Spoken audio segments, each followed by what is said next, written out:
We are live. we are. Damn. Glad no one heard that one. Oh.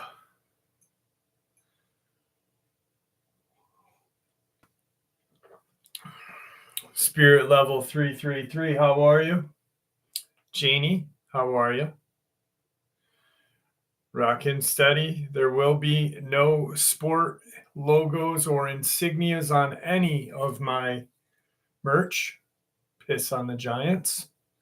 What's up, RH? Michael Middleton. Susan, how are you? Randy Man is in the house. Jesse, good. How are you? I'm very well. Thank you for asking. Mega. Well, thank you so much. I appreciate that. Not legal. How are you? RC, Dean Ferguson. Gravity freaking cheeseburgers in the house. Troy, how are you?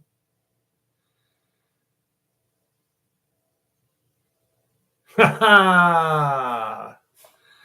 Oh, rockin' steady.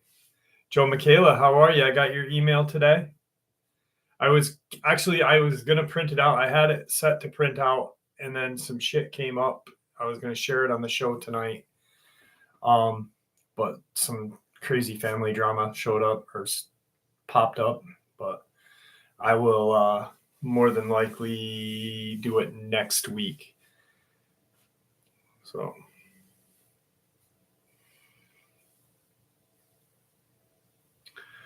What's up, Cacklin? How are you?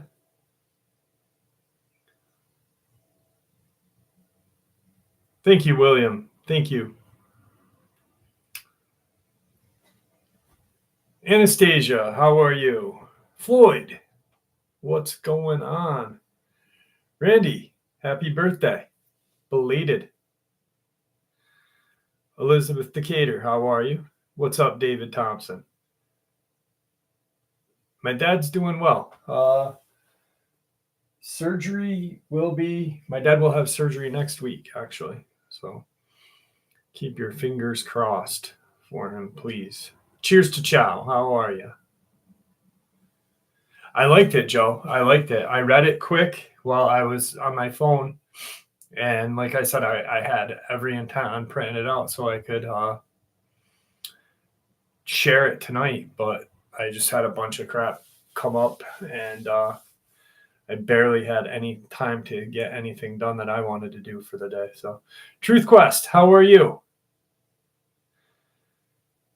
Hot and sunny over in Australia. Man. What's up, Monty? How are you? Jesse Anderson, Victor is William. When Victor showed up on the channel initially, he went by William because he did not want to share his real name initially. And that's how things went. Quinn, how are you? Wolf Song. Animes.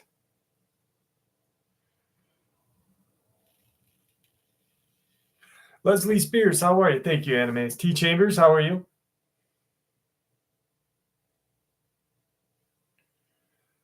I know, I had yesterday, I made I don't know, an hour and a half time for myself from away from the channel. And to be honest with you, it felt good. It felt good just to back away from this room and the room downstairs and just do me for a little bit. You all right, RH? No, Dale, nothing. Nez Lover, how are you?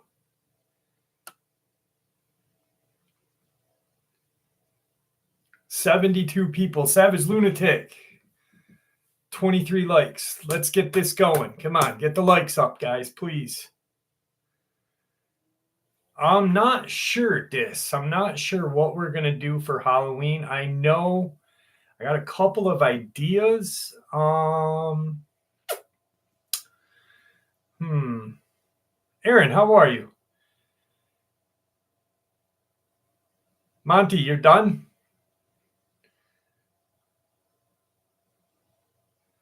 Thanks for joining us, Jesse. Appreciate that. Hey, Stacy Brooks. Donna Royal, how are you?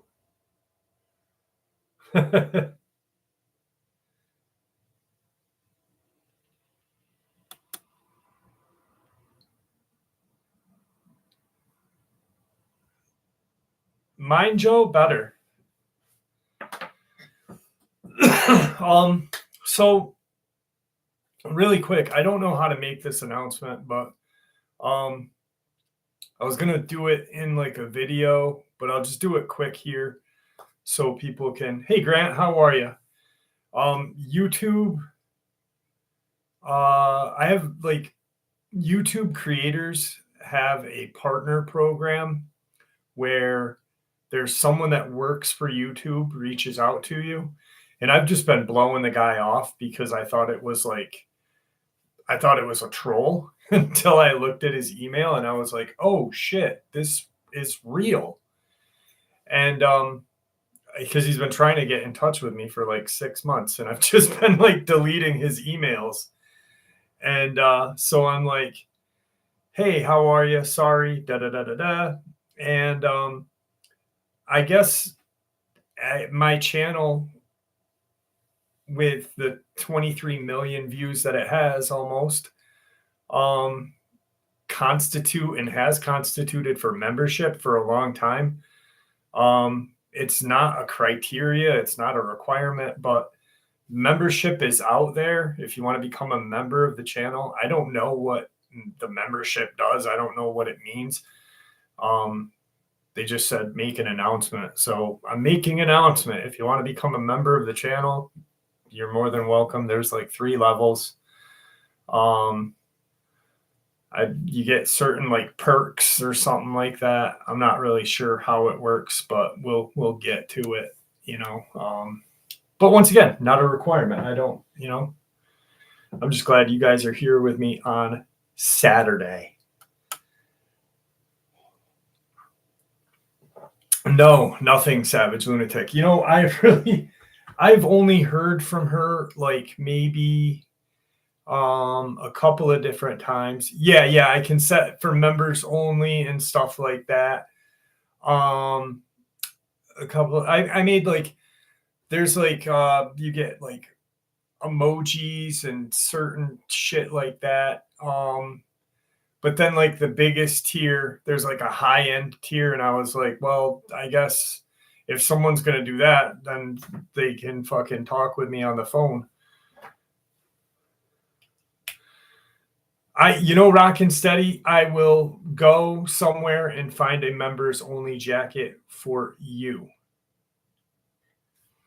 No, I hear you, Catherine. It's not a requirement. It's definitely not a requirement. There's like in the main page, in the main channel's front page, it says videos, playlist, something, and then membership.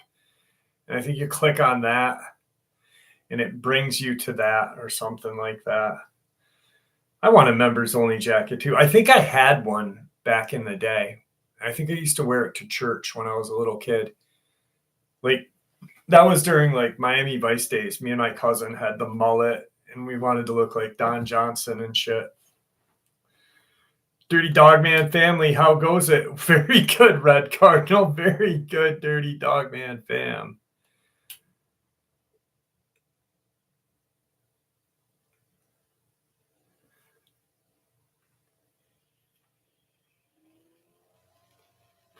What's up, Neck? How are you?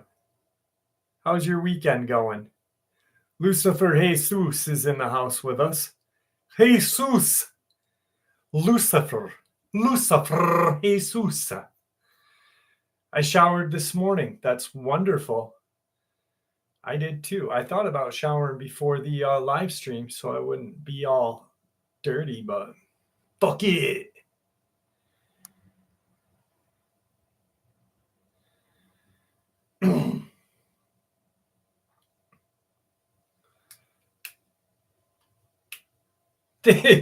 Thank you, Dave Thompson. Dave Thompson just became a member of the channel. First member. Sweet.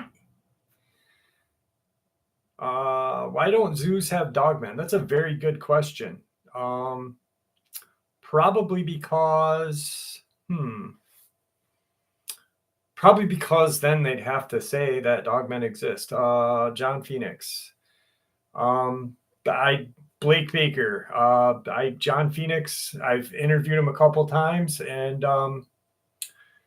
I don't know what he. I don't know. They're just a big John Phoenix.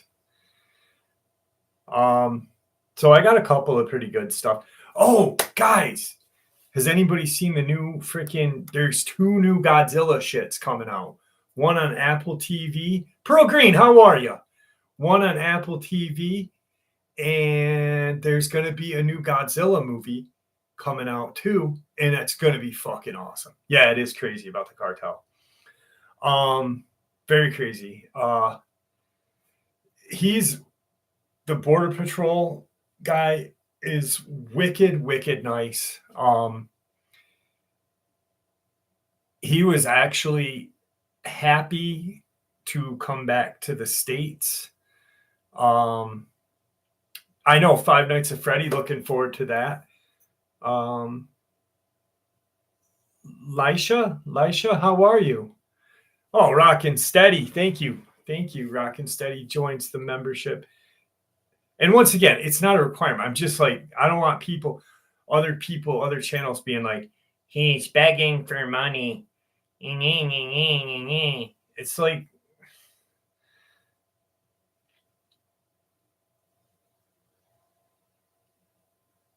yeah, I am glad that he's back too. He risked it all because he had only heard a couple of things via his family members. And you'll get your jacket, baby. You'll get your jacket when I get my hat. Rockin' Steady. Transformers is out, and Prey the movie. That's a pretty good movie. I saw that when it was on when it first came out last year. So anyway, he was happy that he was able to come back. He risked it though, because he didn't know if his family members were right, and if they were, Dale Little, I guess 70% goes to me, 20, 39, 30% goes to them. 70-30. So he was like, all right, if I do come home and I get killed, well, we'll know it's the government. And he was going to have someone notify me from his family that lives in Mexico. But he reached out, and he waited for about a month and a half before he did.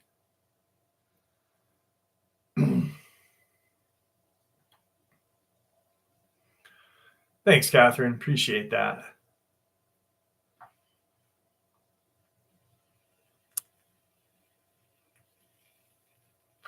Well, I think here's what I think with the dogmen in the cartel. First, the cartel has unlimited. Kakalina, thank you so much. The dogmen have an unlimited, dogmen have an unlimited amount of money. The cartel has an unlimited amount of money. Gravity, it's not a membership. It's not like a requirement. It's not a requirement, guys. Please don't think it's a requirement. I love you guys all the same. I truly do. Anyway, I think what happens is, they've got an unlimited amount of money. They've got an unlimited amount of fucking people that can hunt and can do shit. So they probably caught wind to the government using these creatures. Maybe they were getting chased, because I remember one time Victor had said something about possibly using dogmen on cartel. I don't know if you guys remember that or not. And maybe they got hip and wise to the idea. Did you see it? Thank you for joining us tonight, guys. Kakalina, thank you once again. You guys are awesome. Dave Thompson and Rockin' Steady. Anyway, so I think that what they did was they probably captured a couple, figured out a way of maybe using a transponder, probably tortured the shit out of them. I mean, if you think about it, regardless of what, any kind of, the American government can put a dogman, a Bigfoot, and a werewolf or something in a cage and make them do their bidding. Why can't any other very wealthy organization do it as well? COVID has come back. Yes. I knew it. George, Jesus, I'm sorry that you have it. Man, I hope that you feel better, George. COVID's no joke to get, brother. I remember when I got the old vaccine. I always get sick when I get the vaccine. It's no joke. Craig, thank you. Thank you very much. I got 4 members in just, 16 minutes. Damn. 5 members. Holy shit. Jesse, good. Thank you so much, guys. I really do appreciate that. But anyway, that's what I think probably happened is, if you think about it, and I watch Sean Atwood a lot. He's a good friend of mine, and he really does a lot of stuff. Dark Waters, holy shit. Thank you, brother. Thank you so much. God bless you. And thank you for joining us tonight. I appreciate that. I haven't talked to you in at least a month and a half, 2 months. Damian Bloodstone, how are you? Nez Lava in the house. So, I mean, it would make sense that a financially sound organization like the cartel could do some shit like that.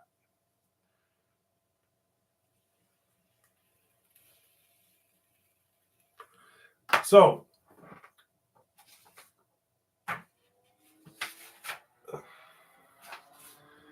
got a couple of encounters for you all.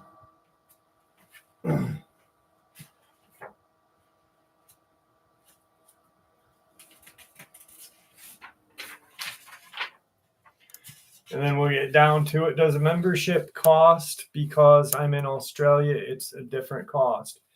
It evens out. So like there's like a $2.99, a $6.99, and a $4.99 or something. It evens out to $2.99 American. So I'm not sure. Honestly, I'm not sure how it would work out in Australia. But once again, it is not a requirement. I appreciate you guys that have become members, and it's fucking amazing. So thank you. But anyway, what was that? There was something else I wanted to say. I've been holding it in my head all week. There's a couple of movies I wanted to talk to you guys about and some stuff, but I'll remember when we get into it. Jeff, whatever happened to the guy and his son in Michigan? Have you ever heard from him? No Cat Bussin'. What's going on, brother? Let me think. No posts for the poors. What's that mean? RH. T Chambers. So anyway, Juno, how are you? Rockin' said, you don't have to, brother. I appreciate that. So Lori, thank you so much. The guy from Michigan here, I'm just going to break it down to you. Dark Waters is here. He could probably verify it because I'm sure anybody that ever used the guy's video and gave him props on their channel. Robert Sharp, how are you? Yono, how are you? So I really thought in the very beginning that the guy was legit. I think in the very beginning, everything was legit for the first, and like we all know, Dogmen and Bigfoot and creatures like that, they move. They don't stay in one location for too long, I believe. So I think what happened was he got these views on those videos because he was like a mini farmer, like a homesteader, fisherman, yada, yada, getting like 100 views per TikTok or whatever. Bam, he gets this fucking great video and gets like goes viral. And then eventually shit just, so anyway, I was like, wow, this video really seems real, and then they started getting weird. But one night I reached out to him. I was on his Patreon. I was a Patreon trying to get him to come on the show. And two-way, I do not know. And how are you? So Sonia, how are you? And so I was just like, listen, come on the show. I'd like to talk to you about what's going on. And the next thing I know, I'm a Patreon of his, and he hits me with like a copyright claim. And I'm like, what the hell? I put your information in the description, and we talked this and that. And I just, so I don't want to talk about that. And I don't think the newer videos are real. I think the old ones had some kind of validity to them, but that's about it. I don't like drama. So I'm not going to like bash him, but I just, I'll still say the beginning one where he ventured out on his snowmobile and the tracks led up to that tree. I really think those were the ones that were real. When he's walking in the woods and he fucking falls on the ground, I don't think that's real. But that's just me. I'll leave it up to you for you to decide. I'm not going to talk anymore about it. And that's why I don't put any of his videos up either, because I don't want to get hit with a copyright claim. Yeah. Hey, Pops, how are you? It was right after the Foo Fighters concert in Phoenix. What happened? Foo Fighters. Got my phone stolen about 2 weeks ago. Finally got a new one today. Time for the chat. Just a gem for you guys. The Mississippi watershed plays significant cryptid encounters. Take a look at the map of it. Yeah, most definitely it would. Is that on your channel, DW? Or on your website, I mean? Thank you for coming on. I'm going to give you a call this tomorrow and talk to you. I miss talking to you, brother. Thank you for coming on, and thank you for becoming a member. God bless you. Joe Michaela, thank you so much. Google it. Okay. We'll have to talk about maybe creating something like that then, me and you. Thank you, brother. Oh, ad time. Got to skip the ads. Skip the ads for y'all. Yeah, I think it is close to Taylor, Mississippi.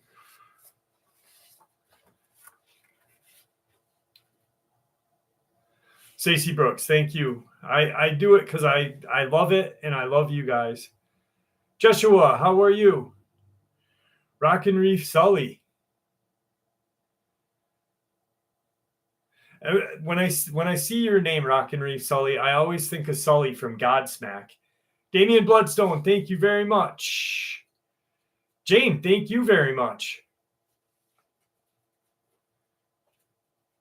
Oh, you know why it might not have put you in as a member? Because I think maybe because you're a moderator. I don't know. Christopher, how are you? All right, here we go. Encounter time, and then we'll... Aramek, how's it going? Here we go. I said that twice. I saw 2 Bigfoot in my life. I'm 57 years old, and I saw my first one while I was deer hunting up in northern Michigan, about 18 miles outside of Alpena. In the autumn of 2015, I was actually able to watch him with binoculars, about 150 yards, for about 45 minutes. He was in the middle of a power line, going back and forth and through the woods. I got a really good look at him for a really long time. When I saw my second Bigfoot, I was actually 35 feet away from him. It was in September of 2020 in Taylor County, Texas. There was this little blip on the map. I was actually off on the shoulder of the road, It was during one of those full moons, so there was a lot of deer out on the road. I was cautious as to what I was doing. Now, I was driving around a curve and I saw this great big thing on the shoulder of the road. This guy was all white, and I hit my brights on him. He actually rose up, turned around, and looked at me. I was 35 feet away from him when he was looking straight at me. This was a Bigfoot with no question. He was eating something as well. He didn't pay attention to me. It was 2 a.m. I was the only one out on the road, and there wasn't anywhere for me to pull over because it was on a curve. I tried to get a photo of him from inside of my truck, but the flash on the camera reflected off the window, and I was not able to get an image. But this guy, I would say, was not fully standing when he turned and looked at me. But I would say he goes 7.5, maybe 8 feet tall, guess maybe 600 pounds. He was a large animal. And he actually rose right up, turned his torso right at me, looked right at me. He was coming up to me at 35 feet, and I got a perfect view. So that's my Bigfoot encounters right there. The first one I saw was when I was 14, when I was deer hunting in northern Michigan. The Bigfoot that was in Thunder Bay River between me. There was Thunder Bay River between me and him. Now, I spent an awful lot of time in the woods while I was younger, and I could track just about any animal there was. I used to stalk deer and stuff. So I was really good at what I did. But I never saw any tracks in the woods that there were Bigfoot. Now, this guy was going back and forth like he was picking something up on the pole line and taking it back in the woods. He went back and forth 15, 20 times, and then all of a sudden he stopped and looked directly at me. He then walked back into the woods, and I did not see him after that. So he must have sensed me somehow. That one I only saw in Texas was in September during the full moon. Like I said, he was 35 feet away from me, best I could tell. Other than his facial features, which had a little bit of black on his face, sort of like a monkey, the rest of his body, from what I could see, was all white. His eyes did not appear to be orangish or reddish, like an albino normally would. There was a greenish tint to them. It was definitely a Bigfoot, no question about it. I guess he must have been eating a deer or something on the shoulder of the road because he did not seem to be fazed when I went by him at all. I looked back in the mirror and he was still there. Let's see who popped in. T. Chambers, thank you so much. Adam Hernandez, how are you? Thank you, T. I appreciate it. Joe Stewart, how are you? Let me see if I missed anybody while I was reading that. Shackleneck, holy shit. Thank you, brother. I appreciate that. Oh, I can't wait. I showed my daughter Abby Neck the ceremonial drum that you got for me. I showed her the picture of it and she was like, "What the hell, Daddy?" She's like, "I want that." Hey, buddy, how are you? There's my buddy Bell. Stacey Brooks, thank you so much.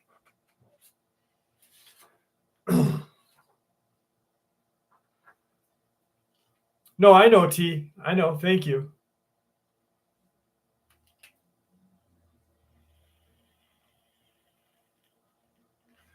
I've heard of maybe one white dog man, possibly. Other than that, nah.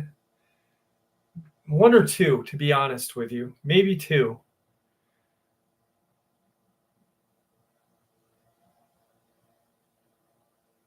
Maybe two, to be frank. Other than that, no.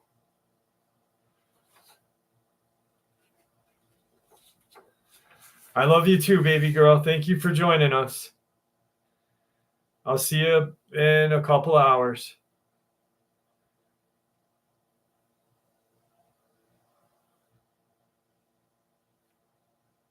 Blake, the students at Ole Miss heard about...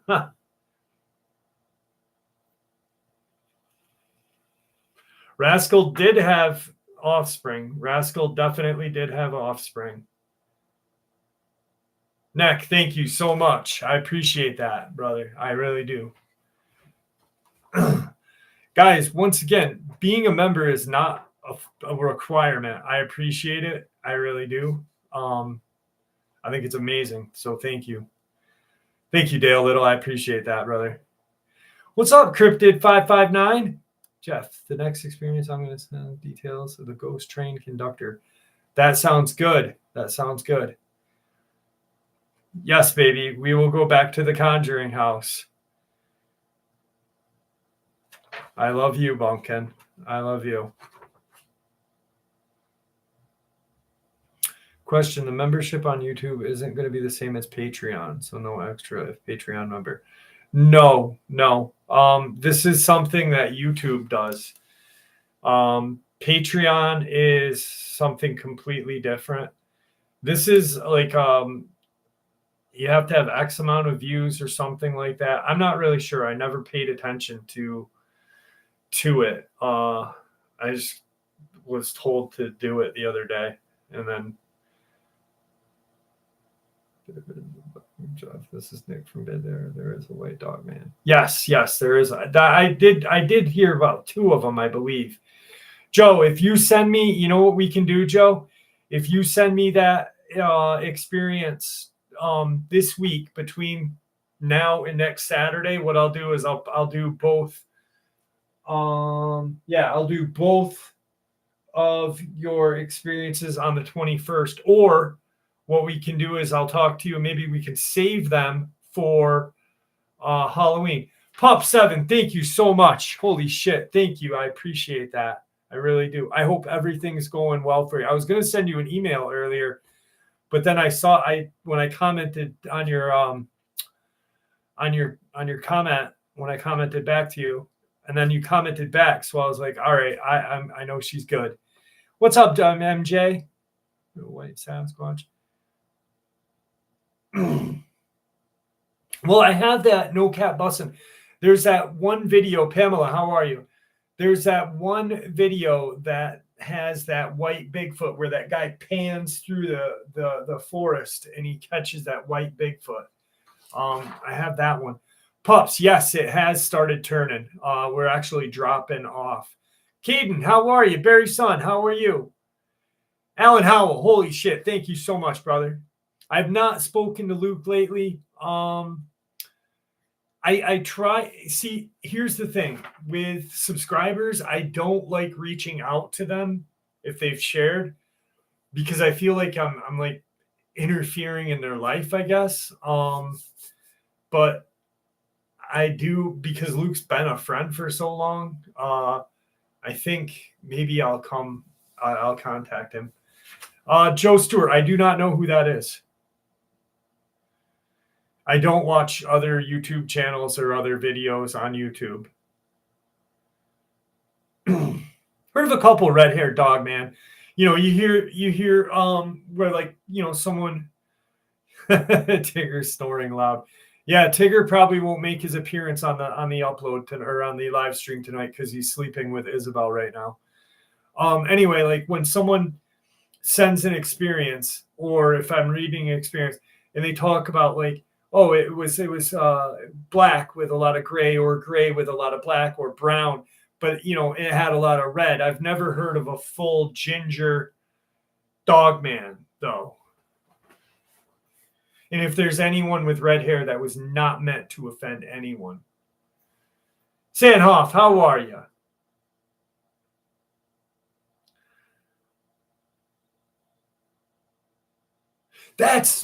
Thank you. Rockin' steady. Holy shit. Thank you so much. Have you ever seen a UFO? Yes.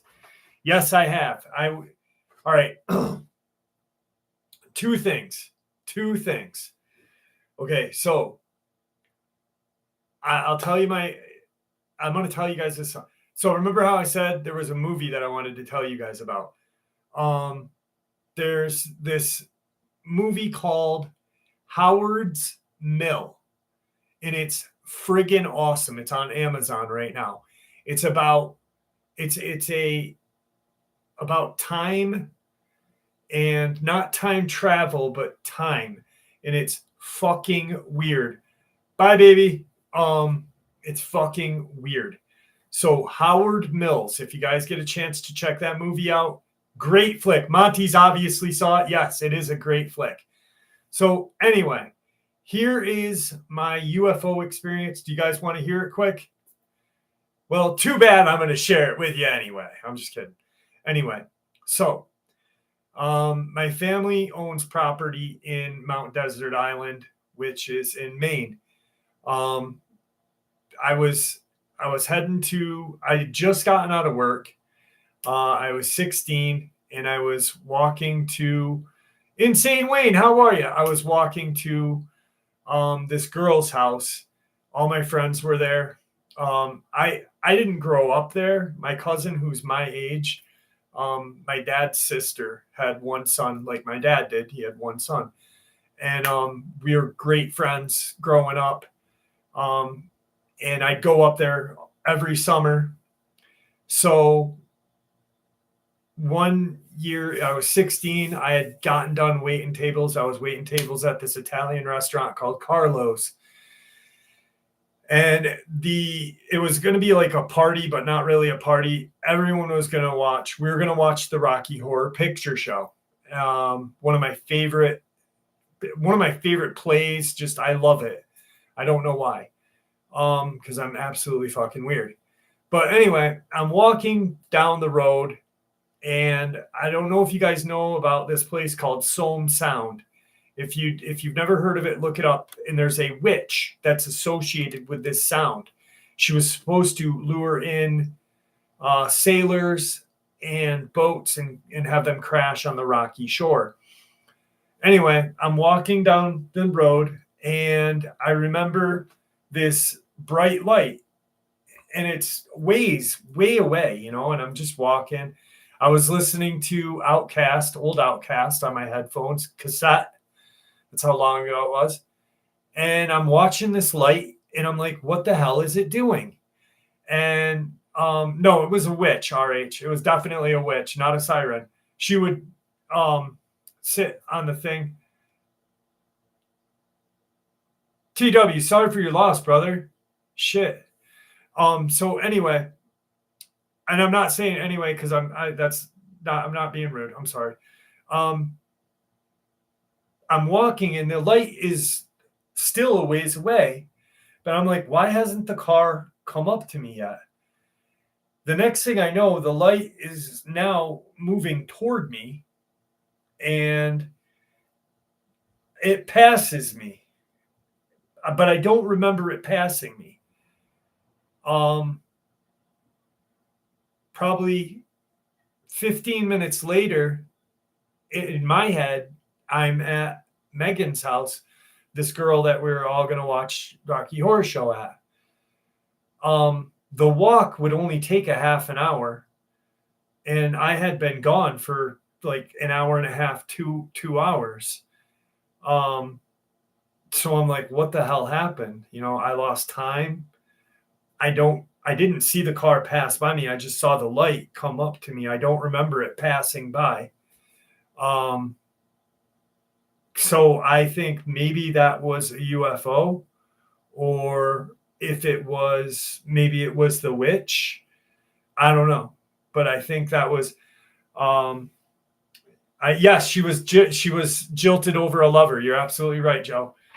And then one night, my friends and I were in National Grid. I don't know what you guys have for your power company, but we have like National Grid. Con Ed is downstate, National Grid is upstate, and there's this like huge field that they own, and we used to party down there. We'd drive down this pole line and smoke weed. Well, one night we're in my friend's car. There's like 6 of us in this little Daytona hatchback thing. Remember the old Daytona hatchbacks? And this like light is like way up in the sky, not like the one that passed me in Maine. And we're all like, what the hell is that? A helicopter? And it just stayed there for a while. And then it looked like a spotlight shined down. So we sat there for a little bit and watched it. It didn't move.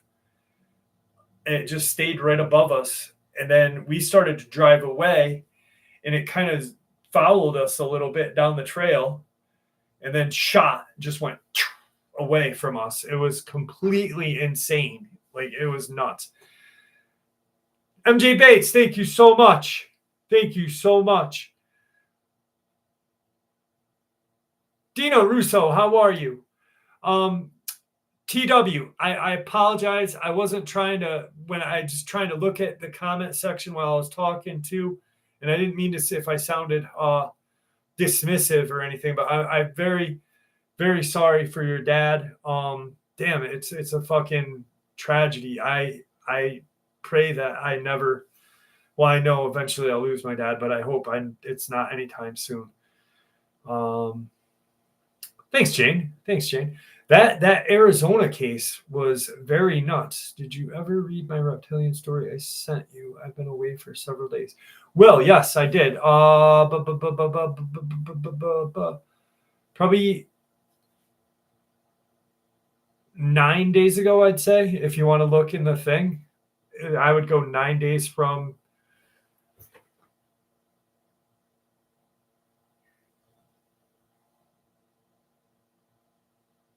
beginning of the month. Look from the beginning of the month of October. So anyway, that Arizona story is nuts, man. I am blown away. Like, this woman just completely insane. Jane, we got to have you back on so you can share your Bigfoot encounter and so you can share your glitch in the Matrix, because I love glitches.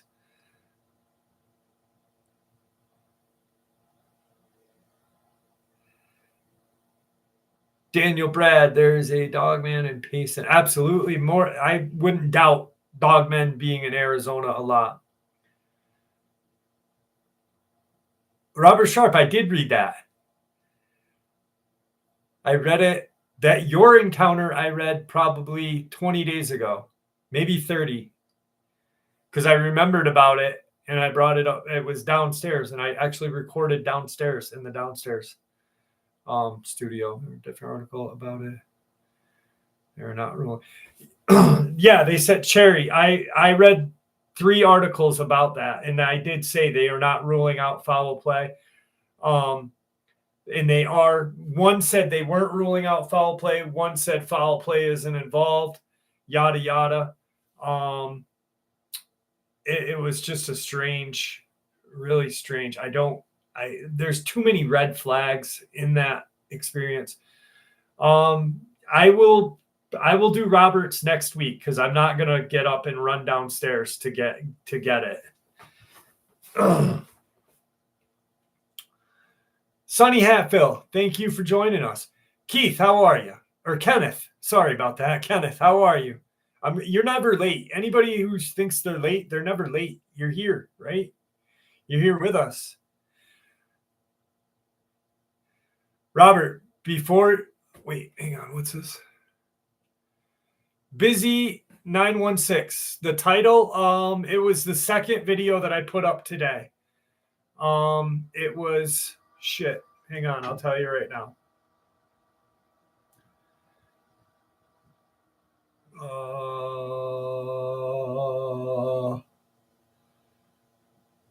Hang on.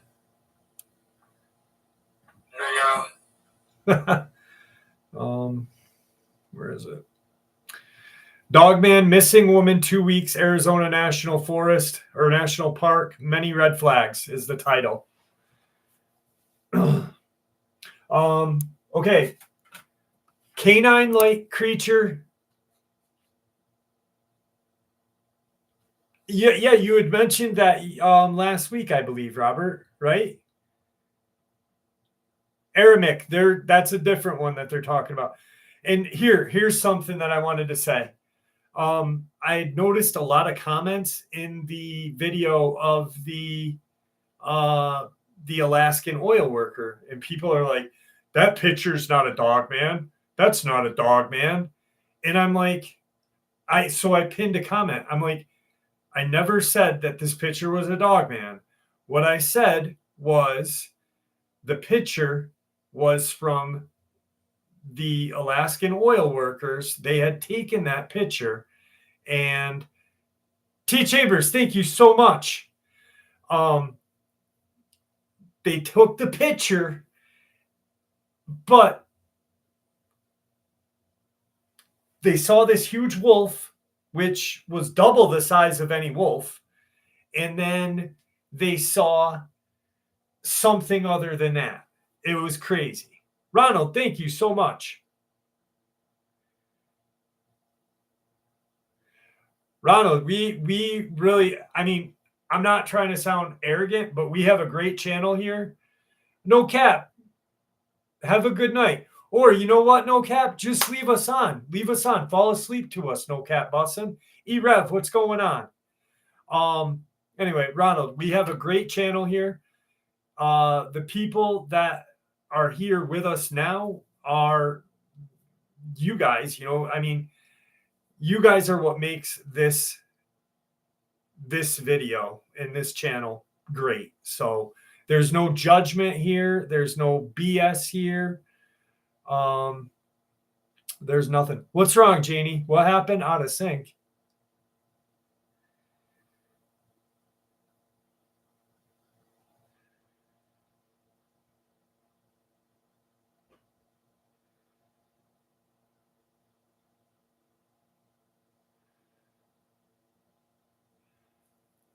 Pamela, I've got a lot of, I honestly, I don't have the time that I thought I would have. I'm not even going to say, I probably the middle of next year will be the book, to be honest with you. My book, the middle of next year. Oh, ads, got to skip them. Skip ads. Boop. All right. So, feline-like creature or black-eyed kids. That's the book I'm talking about, Stacy. I'm writing Victor's book. Tyler Marshall, how are you? Where is that, Tyler?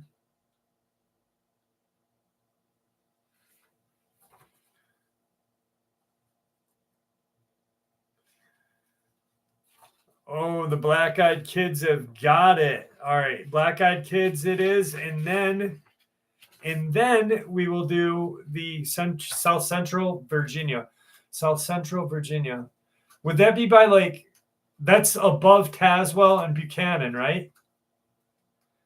By Smith County? Black-eyed felon. Oh, black-eyed feline.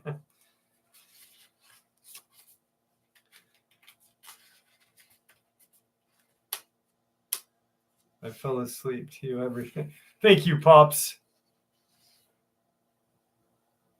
Yes, I'm in Pennsylvania County. Okay, so that's closer to Smith County, right? Because there's a lot going on out there. Thank you, Jeff, for putting my interview. October 10th, my dad passed away, but he did tell me one more. Nick, no worries. If you'd like to contact me and come back, come on.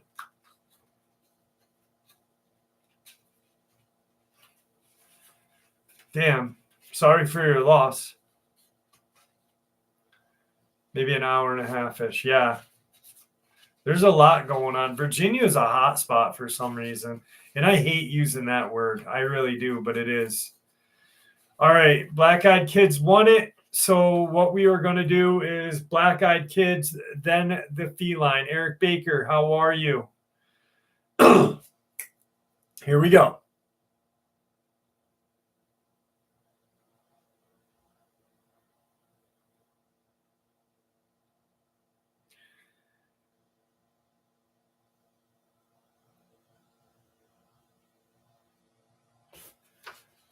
Did I?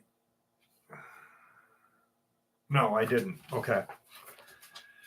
In 2015, around the end of April, beginning of May, I was in Oregon for work. I worked for a company that handled the customer service membership privilege point for sales systems with Planet Fitness, and I was there checking on a few locations. Since Planet Fitness is a 24/7 establishment, I had to cater to all shifts and would show up to each club multiple times during day and night.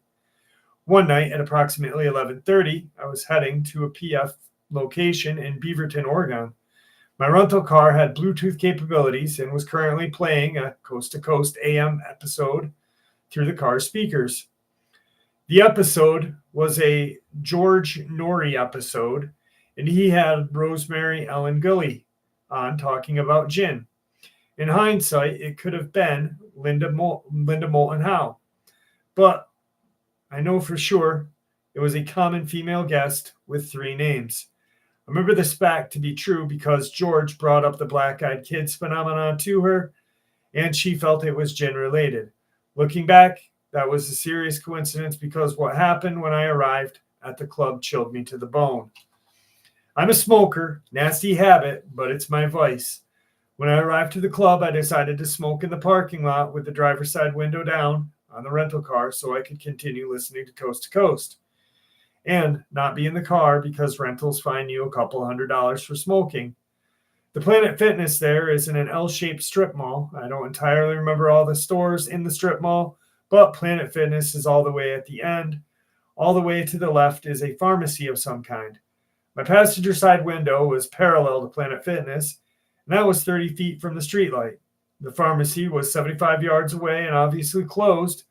I was leaning against the car, smoking and playing on my phone, and I looked up at the pharmacy in the light of the marquee-styled sign. I could see two people standing outside of it. For it being near midnight, I thought, how weird is it someone to be out by the obviously closed pharmacy? But the thought was fleeting, and once more, I just looked down at my phone. I think I was using Facebook. After a few seconds, I looked up and I noticed the two people. I could now tell they were kids or teenagers. Were about 20% closer. That struck me as odd. I didn't see them walking to the spot. They were just looking in now. They were just there looking in now was my sole sarcasm, but more accurately, was in my general direction. From this distance, I could tell both were wearing hoodies.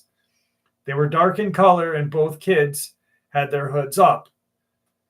They were in the area just outside. Excuse me. They were in the area just outside of the streetlight glow. It shows them, but not enough to see very clearly. Looking back, this should have raised flags, but once again, I went back on my phone. I remember about the time George and the guests were talking about evil spirit attachments from the Middle East in items and devices service members brought back home with them. Well, now I glanced back up again, and the kids were now 20 to 30 feet away. They were once again outside the direct streetlight glow, but I could see them much clearer. This time, their heads were aimed down. I couldn't see their faces, but I could make out their clothes. One had an olive drab green hoodie on with no visible markings or insignia. The hoodie was up over the top of what appeared to be a gray cap. Baggy, nondescript jeans, black low-top shoes with no markings. The other was dressed very similar. The only difference was it was a navy blue zip-up hoodie over a black ball cap, khaki pants, and white shoes, same as the first. There was nothing to distinguish any brands. The kids were standing there still. I hadn't seen them move to their current location, and they were almost frozen, not moving at all. I don't know how or why, but I just went back to my phone like nothing bothered me at all. I got the weird feeling almost instantly and looked up, and there they were, 5 feet in front of me, not moving, just closer, just outside of the shine of the streetlight. Still at ease, I tossed the cigarette butt underneath the car and said, "What's going on, guys? Anything I can do for you?" The response I got was probably the most awkward thing in this experience, but before I share it, I want you to know what I noticed just prior to their response. Their clothes were weird. They were too big. Not too big like kids wore in the 90s, but too big like hand-me-downs, and they were faded. Everything they wore, you could tell the colors, but they just looked dingy. I guess I could tell by physical build, these kids were males, and by size, I'd say 15-ish.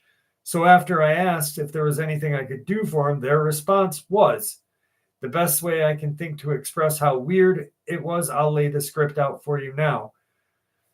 Is there anything I can do for you guys? Kid 1, please, kind sir. Kid 2, may we borrow a cigarette? Kid 1, it's a very lonely night. Kid 2, we only need one cigarette. Kid 1, thank you. Kid 2, please. After they finished speaking in unison, they slowly lifted their heads to show me their faces. I remember thinking it's kind of late for teenagers to be out on a Thursday, and almost as if they plucked that from my head, I heard, it's quite all right. We have permission. As soon as permission rolled off the second kid's lips, their faces were level with mine, showing me solid black eyes. I froze. My mind was going a million miles an hour because, damn it, I know what black-eyed kids are. Well, not what they are, but I know of them. I couldn't move or speak. Their faces were almost the definition of blank, almost because the edges around their slit, straight mouth began to curl ever so slightly, but you could see it. The inside of my stomach began to grow colder, and with all of my might, I tried to turn my face, but I could not. The second kid took a step forward. The movement of shoes caught my eye. I broke eye contact, looked down. The moment the eye contact was broken, everything I knew about the black-eyed kids' encounters rushed through my head. I turned around and ran into the club. Now, when I say ran, I sprinted in loafers, all 6'1", 250 pounds of me, screaming the whole way. The young kid who was working at the counter was just staring at me when I came in. I tried my best to explain what just happened, but they weren't cool enough to have heard of what black-eyed kids were. I looked out at the plate glass window and saw the two of them standing side by side facing the club. When I saw them, chills ran down my spine. I don't like black-eyed kids. I would not want to see a black-eyed kid at all. Exactly, Daniel. Exactly. That's what I was thinking. That's what I was like, okay, so what if this dude, Brown Snake, how are you? What if this guy said, here, have a cigarette, right? And he gave them the cigarette. Would that give them like permission to like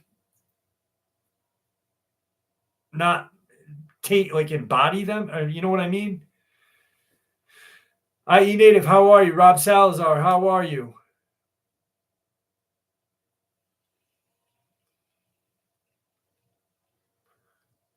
Liz, you're in YouTube jail for a comment you left on my channel. You're not in jail, Liz. What'd you do?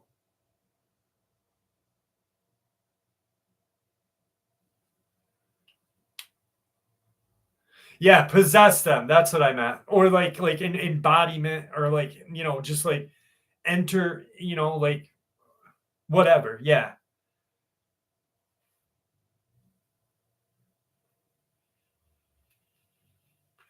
How are you in YouTube jail? You're commenting.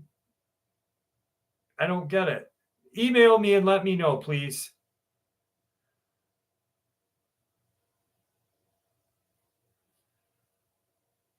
What's up, Glades? How are you? Thanks for joining us.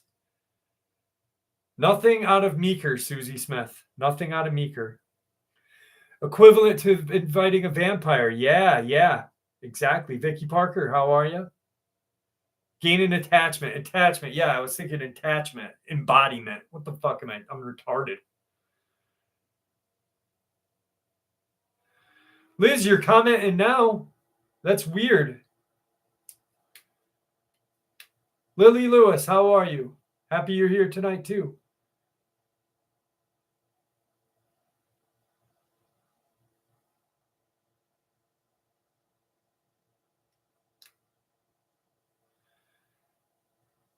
Firewolf, how are you?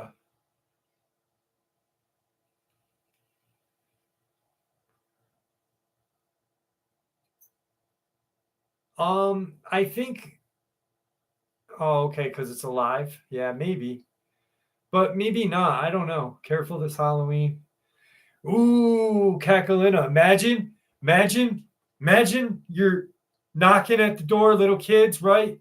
Handing your candy. All of a sudden, two little bastard black-eyed kids are right there. Can we come in? Fuck you. Kick them right out of the door. Ha ha.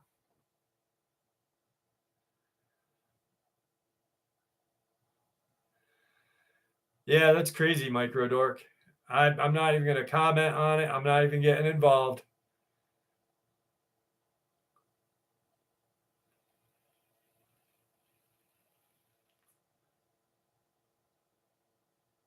Wonder what would happen if you started praying out loud. I've heard of somebody praying out loud. I think it was in England or something where they were like, they had said something, Jacob, yeah, just calling upon like the name of Jesus, or they said something.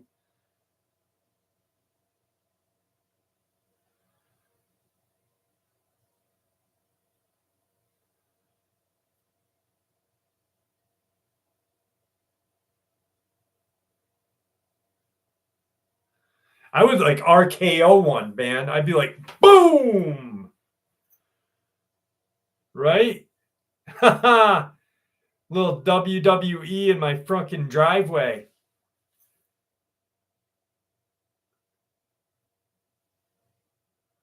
Ooh, that's creepy, Stacy Brooks.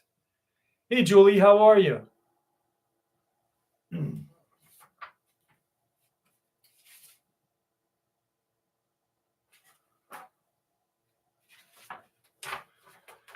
DDT him, yup. Pulling old Jake the Snake Roberts. Jeff, a friend of mine with whom I lost touch, encountered black-eyed kids. Bus station kicker is his corners were black, but they had yellow.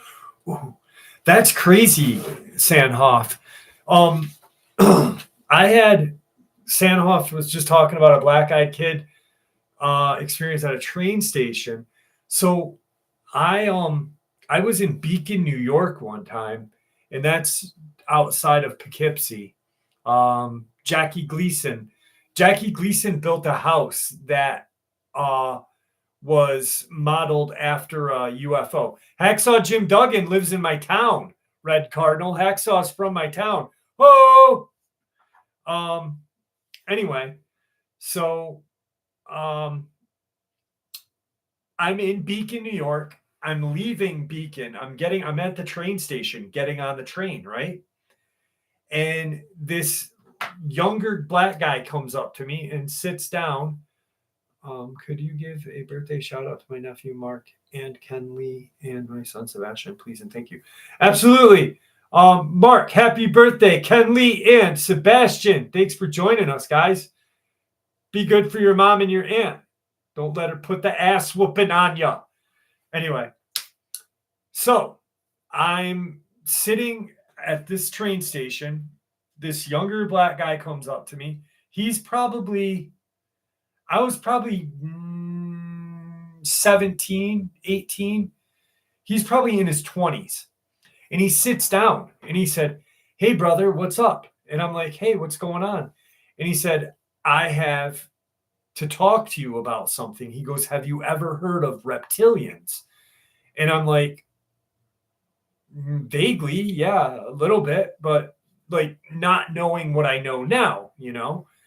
And he had this like brochure, this like book kind of made from paper. And he said, Mike Tyson is a reptilian. He said, there are reptilians all around us in this world. And I'm like, what do you mean? And he goes, there are reptilians all around us. He goes, here, take this pamphlet. And I took it and I read it on the train. But the weird thing is I don't exactly remember everything that was said in the pamphlet. I just remember having the pamphlet, having the conversation, and I've looked for this pamphlet like at my parents' house, but I cannot find it. Jeff, have your parents ever had weird things happen to them? Absolutely. Yes, Leslie. Rita, how are you? Stephen Knight, how are you? Sammy, if a black-eyed kid knocks on my door, they come in. I would say, sure, you can come help me clean my house. I'll guarantee you'll leave. Yeah. So anyway, the Lily, it probably is in my parents' house in a box somewhere. You're absolutely right, or in the attic. But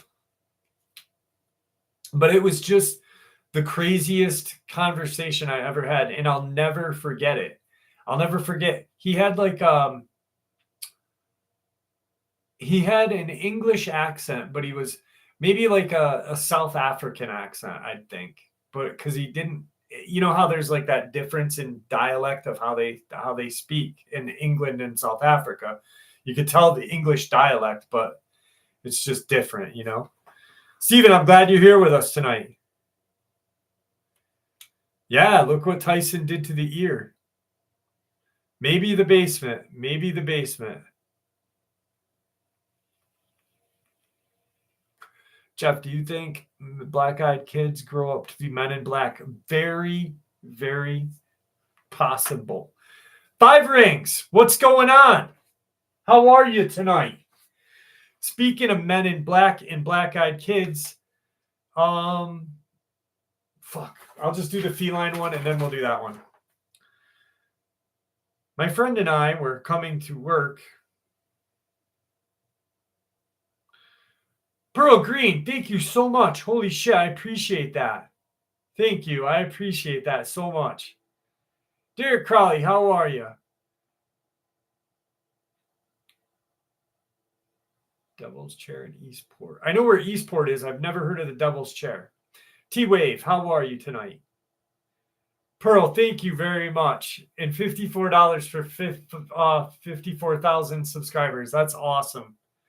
You know what someone said the other day to me? Bang, what's going on? How are you? Bang's in the house. So check this out.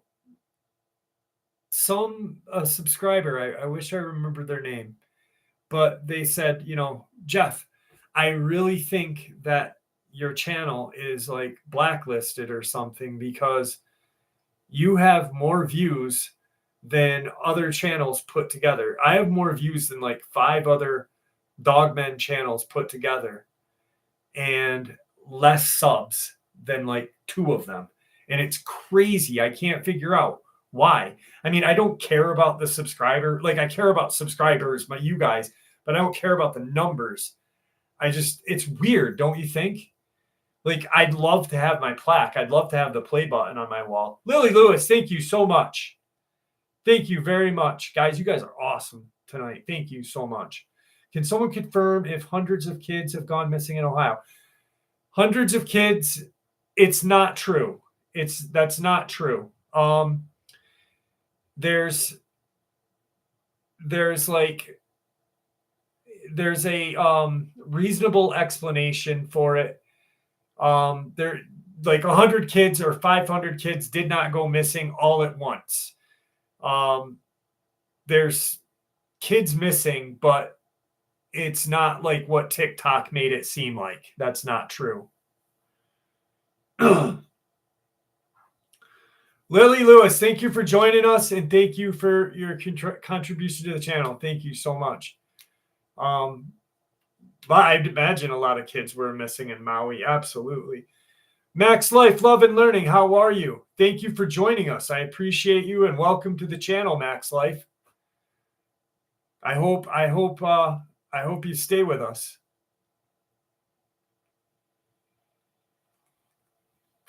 There was something that I read about that. That's a very good question. But it's not true. Is there thousands of kids missing in Ohio?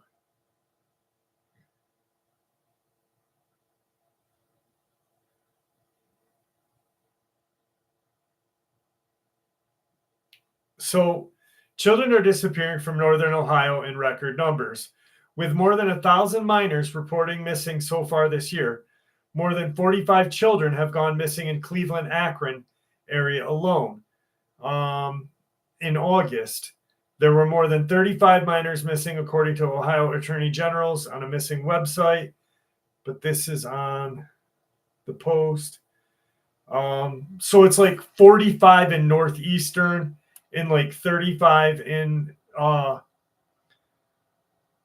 it's not the massive amounts of numbers that they're saying, but it is 100 kids missing in one state is a fuck of a lot of kids missing. You know, I'd love to have some puckwudgie experiences. Derek, I've been doing encounters all night, brother.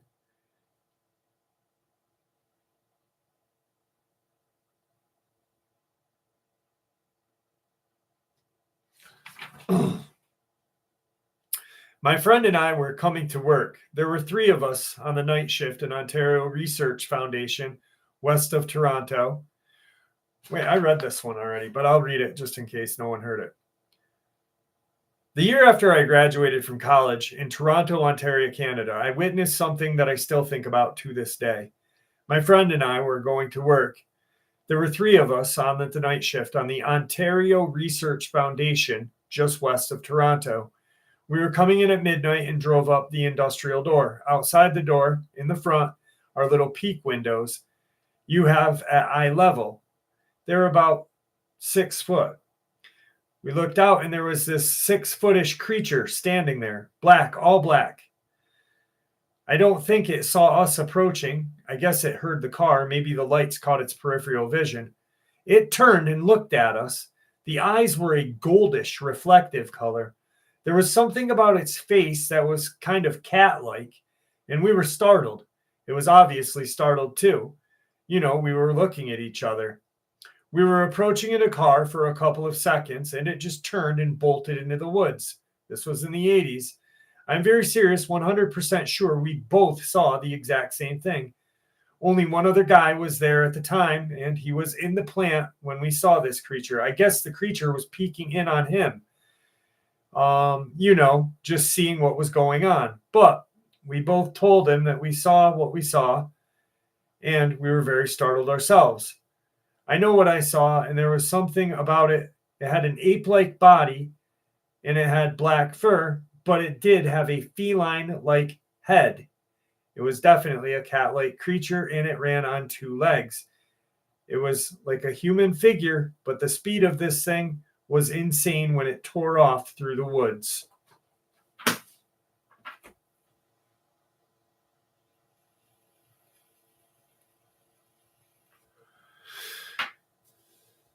Sound of Freedom. Yeah, that's a crazy movie. Wolf Moose Bear, how are you? I don't have any gnome stories. I'll you know what? Here's what I want. All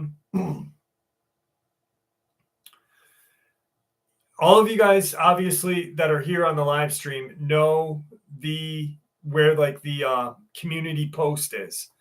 So tomorrow I'm going to make a community post and I'm going to say, guys, in the live stream, what experiences do you want to have? And just put, hey, I want to hear this. Hey, I want to hear that. And that way I'll have a good set of encounters that you guys want to hear. I actually looked for mermaid encounters tonight and a couple of other ones. Jed Cox, how are you? Thank you for joining us. You're not late. You're here with us. Mr. Rollins, you're here with us, brother. That's all that matters.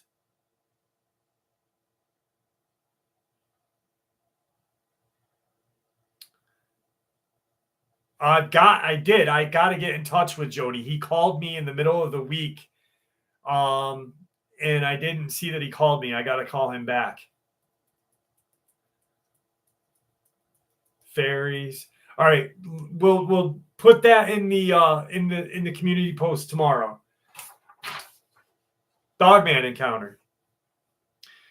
In 2015, my friends and I went to Mexico for holiday. We rented out a bungalow with forest and stuff at the back. They went out to get more beer and just some shopping, and I was left behind to have a shower. After yelling that they were going to double lock the door and leave, the shop was about a 15-minute walk away, and I was literally just going to wash my hair, make tea, and watch some TV until they got back.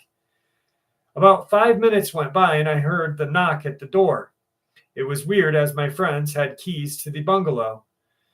I just guessed that they were too lazy to use the keys and forgot something. I literally got out of the shower with lather in my hair and walked toward the door in just a towel wrapped around me. The door had a panel of textured glass in the middle, and I could see this massive entity standing there. My friends and I were quite small, and the guys have blonde hair. This thing looked big, tawny brown with spots and very tall. Whatever it was tapping on the door, and it was standing at the entrance of the kitchen, just peeking around the corner. I was standing at the entrance of the kitchen, just peeking around the corner. I did not want this thing to see me. I slowly crouched down and crawled back to the sofa. It was still there knocking. After what seemed like ages, it just walked off, and the textured glass returned to normal with nothing on the other side. My friends came back, and one of the guys quickly opened the door and said, "Oh my God." We were walking back, and we turned the road where the room is, right? And we see this massive thing. It looked like a hyena. That's all I can describe it. It was walking on two legs. At least someone else saw it. I told them that it came to the door. He's still going on. Yeah. And as we saw it, it started making this weird yelling, growling noise. I swear to you, it walked off on two legs into the forest.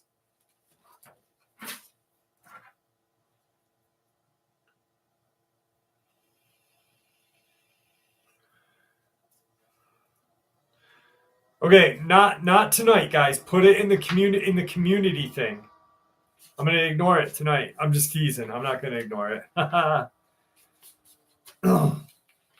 Hardith, how are you? Savage lunatic, giant spiders. Oh man, that's making me miss T-Bolt.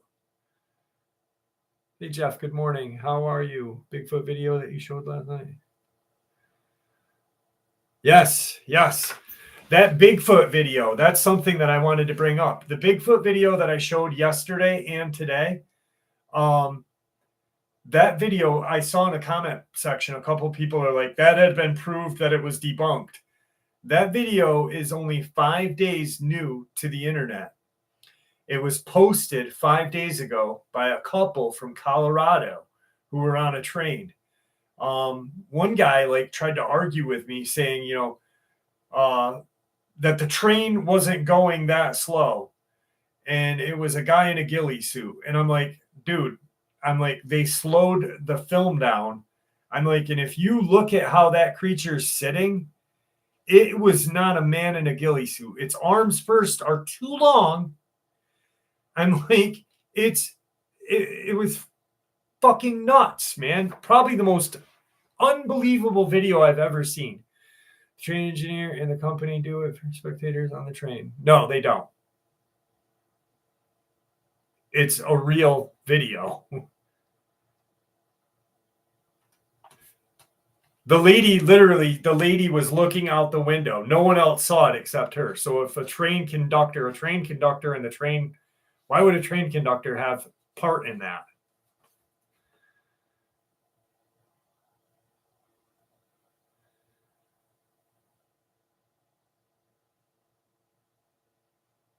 Black-eyed kid.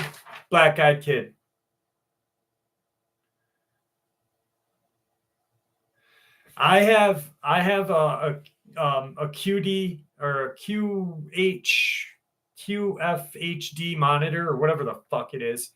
I don't know.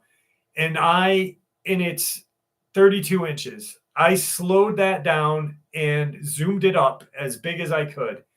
If you watch that thing, it's on my channel. Lovely. It's on my channel. It's today's first video. If you watch it, it sits down. It just sits there and literally doesn't move at all. And there's any kind of nothing. Black Eyed Peas.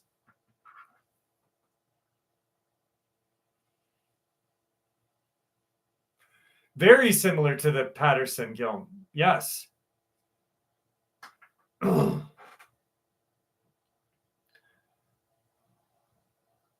Akim is from Germany. Sick, man. I love it when we have people from different countries here. Kim. I hope I'm saying your name right. I'd love to go to Germany. From my experience, I want to have a bowl of Bud. Jesus Christ. Aqua Lord, how are you?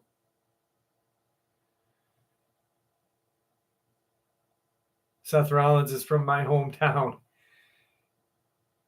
Aqua Lord, Jane is from Jane has had Dogman experiences from, and she's from Connecticut. Whereabouts in Connecticut, Aqua Lord? Because I've had a really strange ambulance driver encounter out that way. It blended in perfectly. Exactly. That thing, dude, it was just so perfect how that thing sat there. It was like, burr. And I'm like, wait a second. I literally, it was nuts. Because at first I was like, because I really don't like saying a video is real, saying it's not, saying this, saying that.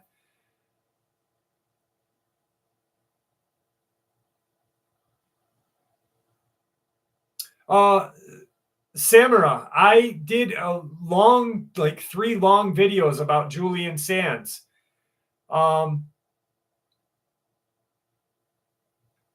That you've got to check those out because I like probably maybe 4 months ago, 5 months ago. I did, Caden. I did. Dick.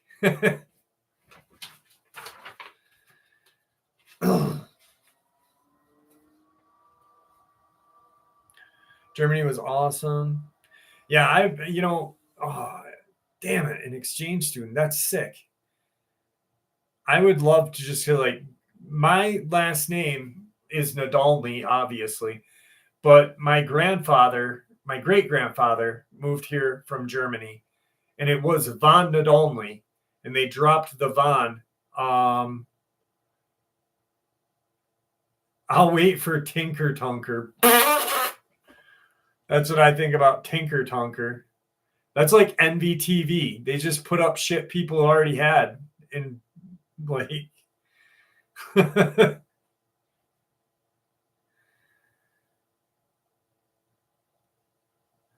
went to Cripple Creek.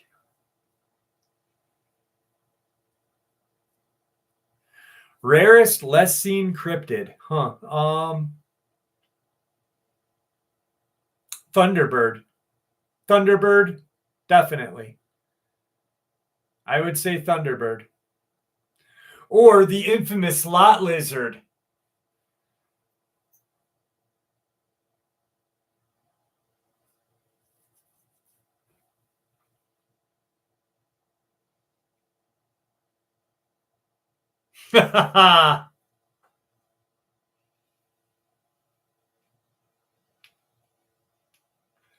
20 bucks is 20 bucks, baby. You guys fucking love that, don't you? That's so funny. When Neck came up here for the Bigfoot Fest, Neck freaking loved that.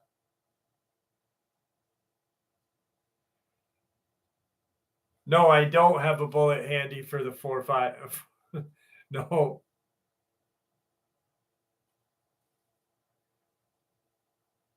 I'm gonna do a shirt that says 20 bucks is 20 bucks. Shall we? My personal favorite cryptid encounter. I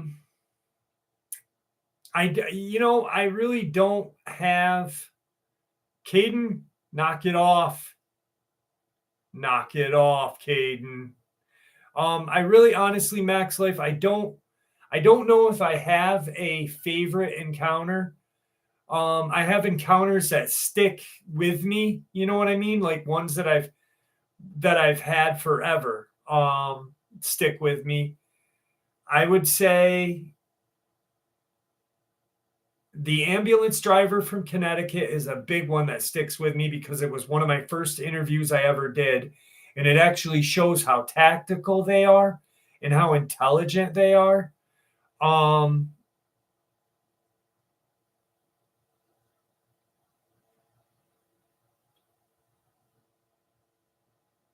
Kevin, that's a fucking damn good. Wow.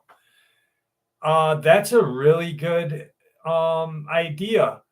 And that almost goes, that literally what you're saying right now goes together with an upload that I'm working on. It's going to be out in a couple of days.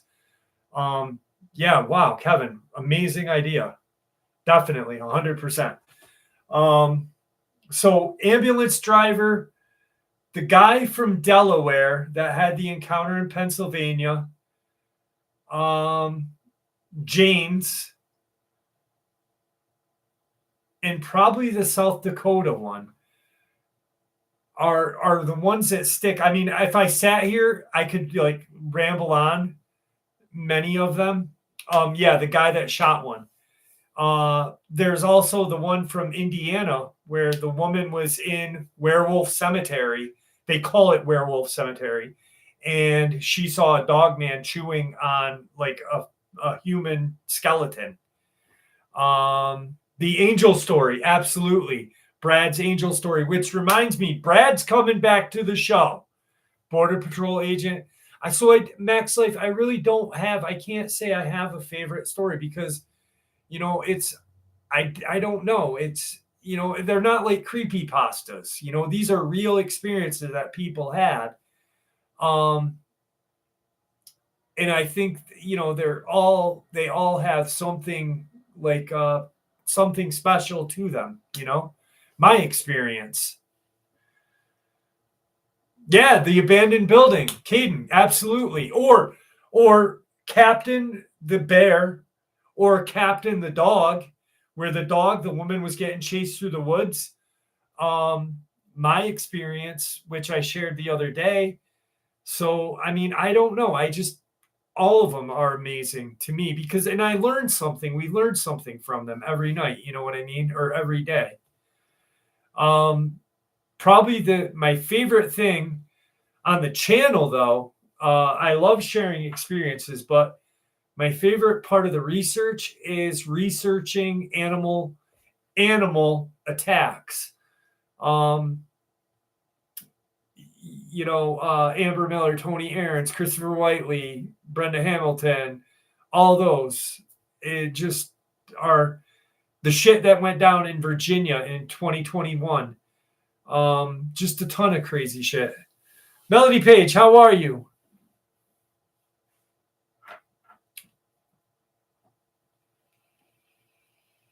Yeah, Brad, Rascal. That was like a 4-part episode.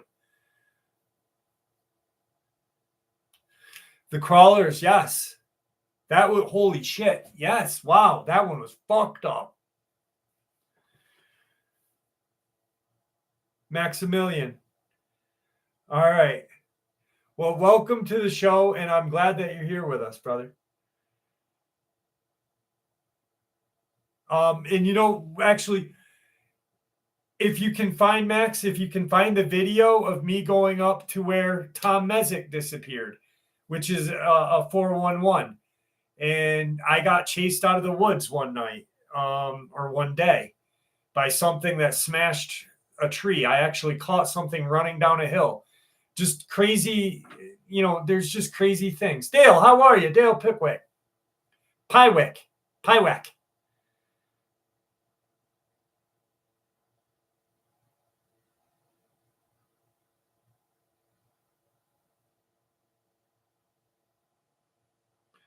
Prince. Yeah.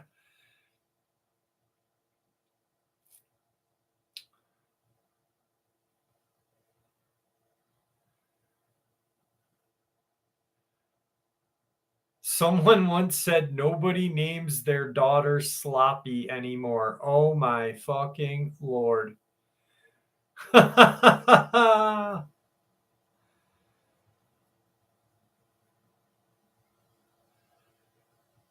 Manitoba. Prussian name. Prussian. Send it, Bronze Snake, he says. You don't want Bronze Snake to send it. Because that's the golden dick. Bronze Snake, get it? Golden dick. Ha ha! Cryptid lives in a small bog that has bat wings and fangs and claws and bites. Something that you don't want to fucking touch, that's for sure. Daniel, no, I didn't hear about that. I'm actually going to talk to James tomorrow. James was just here tonight. Libra, how are you? Libra, how are you? Wake up then, girl. Yeah. I don't know. I don't know anything about drama. Dark Waters is my friend. I love him. And if he's actually doing that, he's probably got a good reason to do it. Other than that, bronze member. Yeah,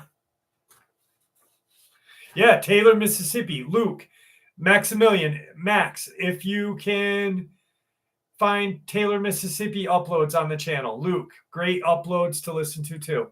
Libra, I think we're going to do that on Halloween.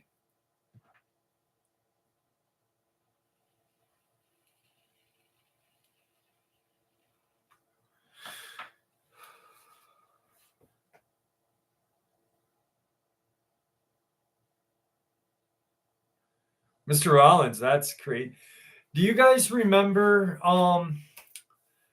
the Giant story was good? There was a very scary, especially the combination with Dogman. Akim, absolutely. If you can find the Tom Mezek one, that one is crazy because my uncle was the undersheriff of that case.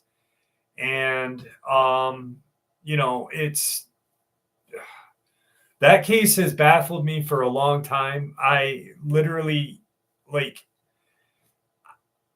I think this week I'm going up there and I'm gonna set the trail cams up.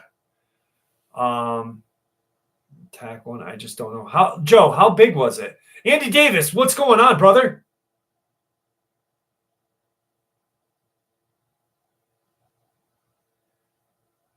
Hi, Carla. How are you?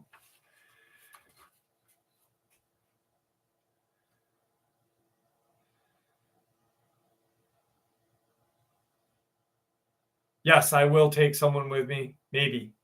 I can't take people with me, though.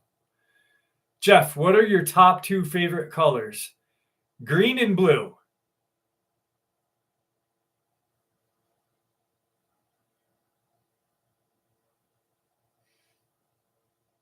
That was I gave you a serious answer. Did you see it? Green and blue are my 2 favorite colors. Yes, I know this case. I'll follow it all day. All right, Akim. Cool.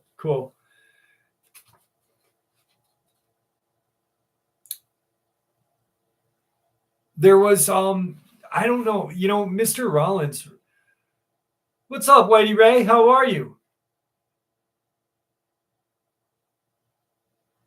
I've been, Derek, I've been trying to get there, but it's just I work so much on the channel every day, and my daughter's homeschooled, so I've got them here. I just haven't had time to get up there. It's a 45-minute drive, a 45-minute drive back home. So you and these trail cams.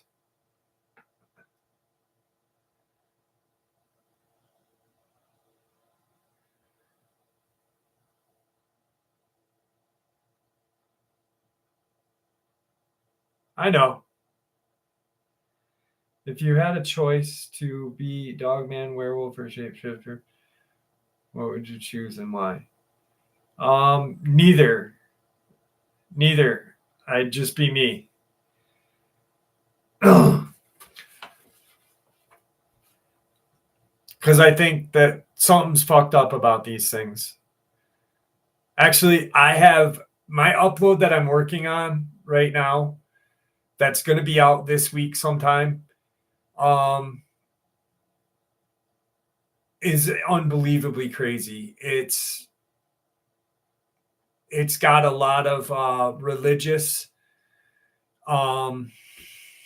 undertones to it, which is just really cool. I think you guys will like it. I think you guys really will. Very large, about the size of a person. It could wrap its rings around. What? Maybe a Mothman-like creature, or like the Snellygaster. That's almost like a lizard-like creature in Virginia, though. I know people think the name is funny, but that's what it's called. Snellygaster. It's spelled Snalllygaster.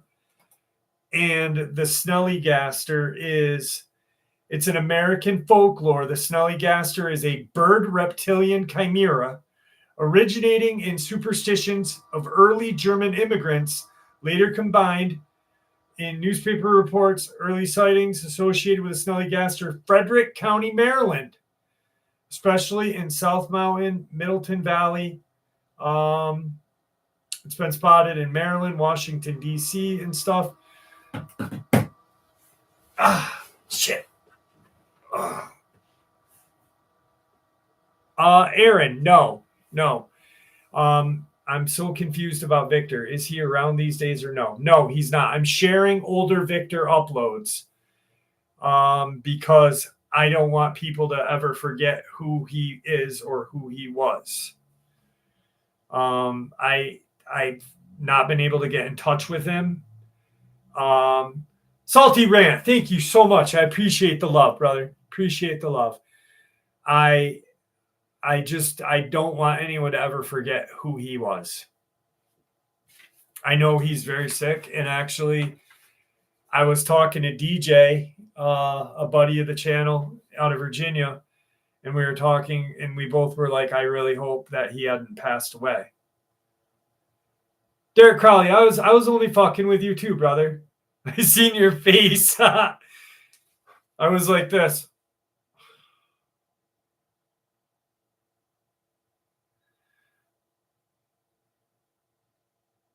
Yeah, Brett, what's up with Germans being involved in all of, like the Grims and shit? That's crazy.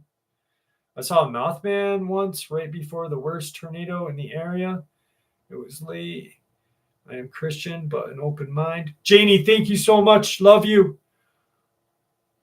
Max, what state do you live in? Yeah, Aaron, I do too. I really do. Jeff, I have scars all over my body. I really, honestly, I would say Snellygaster or something else. I'm not sure. Type that out for me if you don't mind, Joe. I'd like to read it. Portlock, Alaska, baby. Mothman is false. I don't think Mothman is false. I think the name doesn't fit the creature, but I don't think it's false. It's like saying Dogman is false.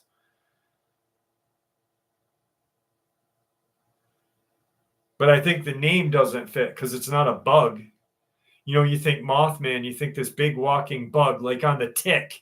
Remember the cartoon, The Tick? And he had that little fucking buddy that was the moth.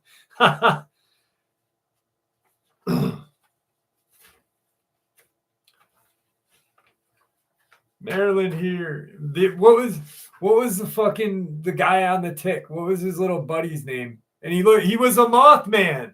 Arnold? Was it Arnold? Went to a cottage once, and Mothman was cooking on my back porch bug zapper for 2 weeks. Arnold was his name. Yeah.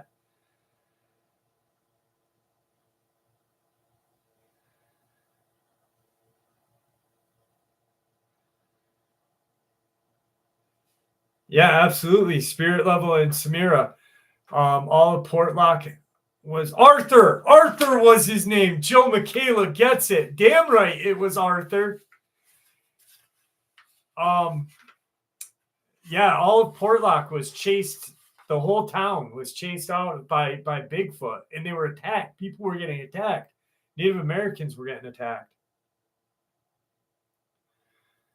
The Deflator Mouse, yes. Daniel Rodriguez, hello once again. Yeah, Steve, that Mountain Monsters was kind of like a spoof. It was definitely a spoof, but they did incorporate real legend into the shit. It was pretty cool. Cullen, yes, I am. I just said earlier you weren't here. I probably will have that book out by like the middle of next year because I have a hard time like getting to sit and type and do shit. Illinois.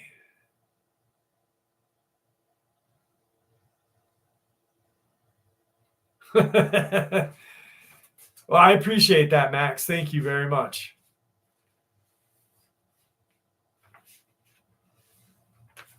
Caden, you want me to look out the window?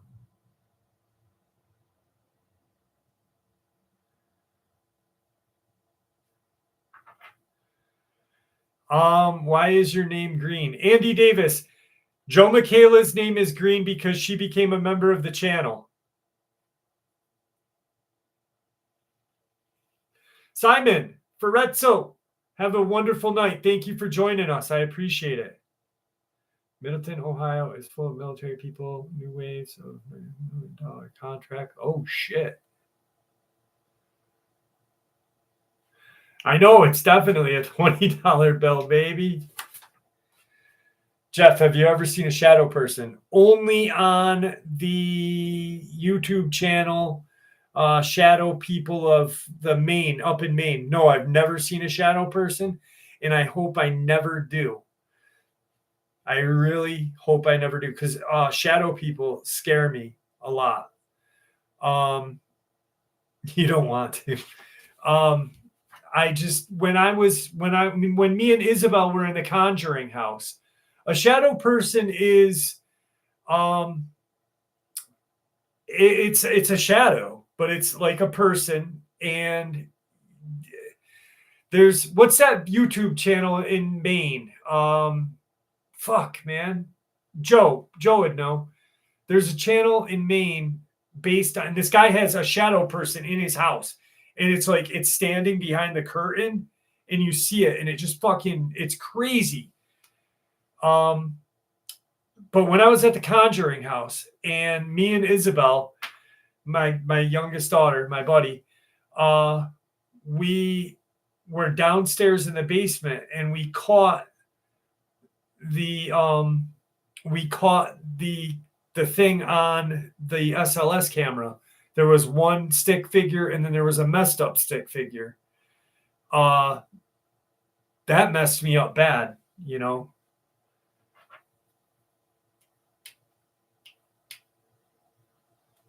Akim, yes, I'm going to go back up there this week. Yes.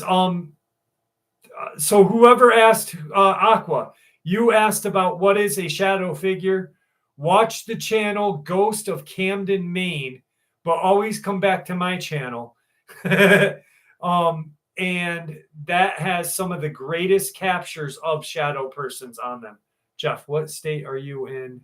I'm in upstate New York. I live in upstate in the Adirondacks.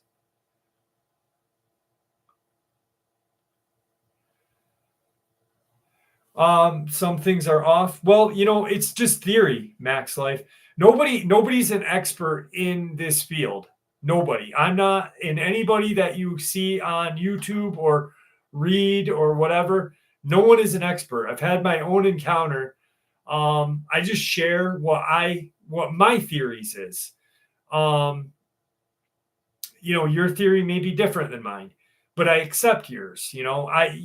So by saying it's a bit off, you don't have proof of that it's off, because I don't have proof that you're right. You know what I mean?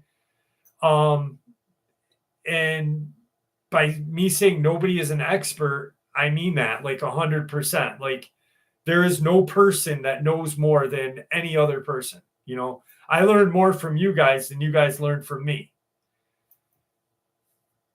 It is what it is. Thank you for joining us.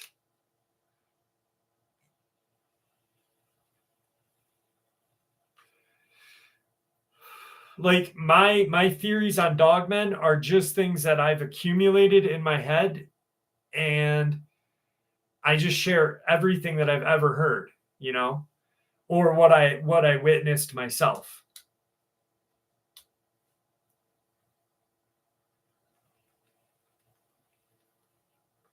Akim, thank you very much.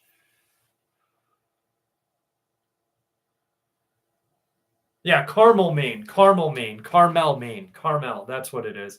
Great channel. The guy's really cool too.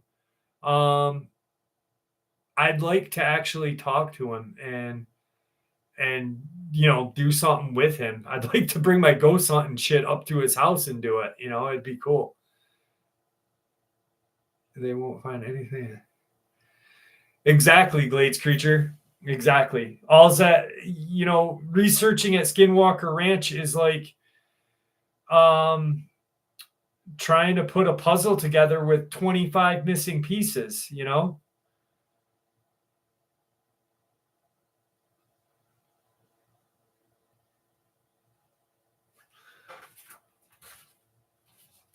we go. My cousin and I had a very weird experience in September of 2011.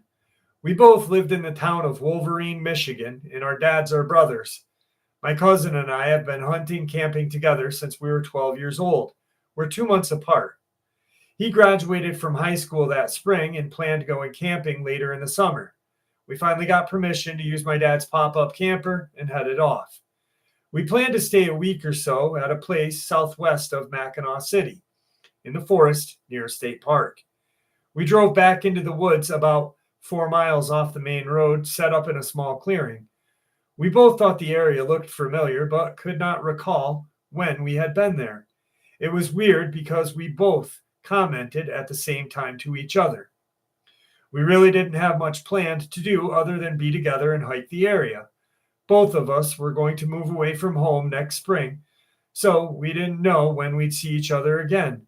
I'll be honest, the camping trip was a good excuse to get away from my girlfriend for a while. We didn't do much the first night other than drink a few beers and talk.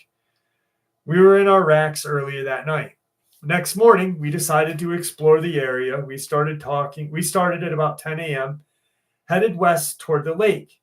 We had been walking no more than an hour when we heard somebody yelling ahead of us. It didn't sound like they were in trouble, so we cautiously continued walking toward the sound. After 10 minutes or so, the yelling stopped and we never saw anyone. I had a GPS with me, so I figured we'd be able to find our way back pretty easy. We did get crossed up a few times, but we got back to the campsite late afternoon. There was a small creek nearby, so we had washed up and started cooking dinner. As we sat to eat, there was a sound of something moving through the trees north of us. There were a lot of small animals in the area, so I figured, hey, that's what it is. A few minutes later, we heard thrashing sounds like something was sweeping at the small trees and brush. Since we were eating, I thought maybe it's a black bear and it got a whiff of our food. Whatever it was, it'll soon stop. But every once in a while, it would start up again. That night, we could hear that sweeping sound coming from the same area, which was very odd to us. The next morning, it was quiet, so we walked in the direction of the noise the previous night. We didn't see anything, but it did look like something had been kicking up ground in a few places. We walked back to the campsite and started breakfast. I just wanted coffee, so I went into the pop-up and searched for my coffee cup. As I was in there, I heard my cousin say something. I asked, "What do you want?" He replied, "You better get out here." I looked through the netting, and there was this very tall man with a black suit standing at the edge of the clearing. I stepped out and asked the man if we could help him. He smiled and said, "Maybe I can help you." My cousin and I both looked at each other and kind of laughed. The man started to slowly walk towards us, and I asked what he wanted. He stopped walking and was about 15 feet from us. Right away, I noticed his eyes were totally black and that the tracksuit had caked mud and dirt on it. I asked who he was, and he smiled. "I'm just walking and meeting people." By this time, I was freaked out, and my cousin walked toward the pop-up. I knew he was going to grab his shotgun. The man got a serious look on his face, like he sensed that we were alarmed. So he turned and walked toward the woods. At the edge of the clearing, he stopped and turned around and said, "I'll be seeing you boys later," and started laughing and moved toward the woods once again. We didn't need another confrontation like that, so we gathered everything and hauled ourselves out of there. We set up at another area, maybe 70 miles south of there, and we had an enjoyable couple of days. But when we got together, we still wonder aloud who that weird black-eyed man was. So, black-eyed man, black-eyed, or men in black.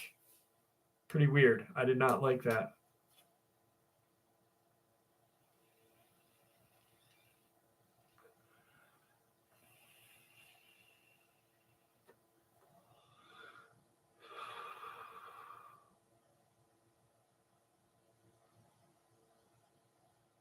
I know, Stacy. I know you did.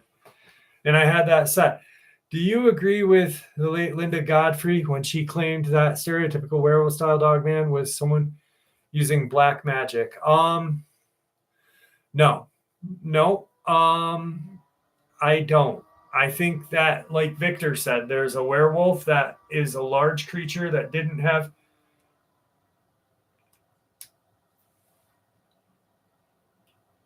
Apologies, I didn't mean to offend you.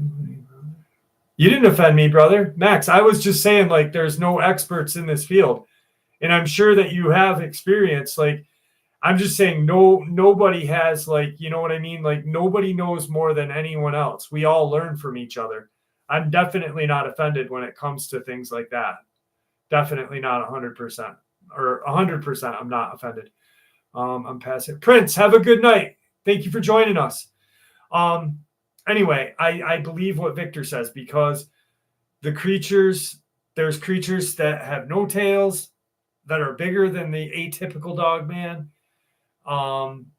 What I saw when I had my experience didn't look like a Dogman at all. The only thing that it had was, Sammy, you as well. The only thing that it had was a muzzle, you know. It was just weird. When I talk to Victor Aramic, I will. He did say something about Mothman before, like a flying cryptid.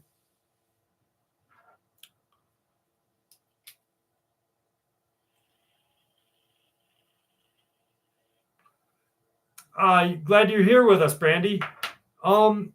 Truth Quest. I don't honestly. Quinn, have a good night. Truth Quest. I honestly don't think the government are experts either. Will, have a good night. The only reason why I say that is because, you know, there are people that have seen very strange creatures come out of portals. You know what I mean? So if there's things coming out from an alternate dimension, you know, they might not know what that is.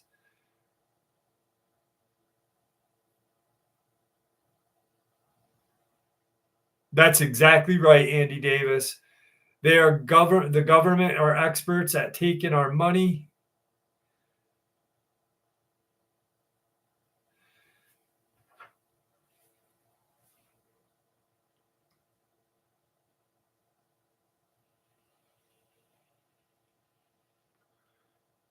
I don't have any dinosaur stories, Dean, but if you want to hear a dinosaur story, I will definitely mark that down.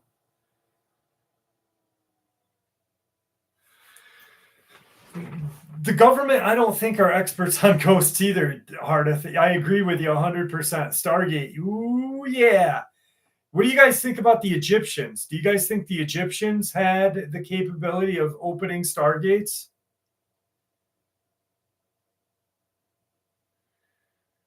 Yerk 14, I don't know what his view is, to be honest. OG Hash, absolutely. Feral humans. Joe, you're leaving? Please type out that experience so I know what it is.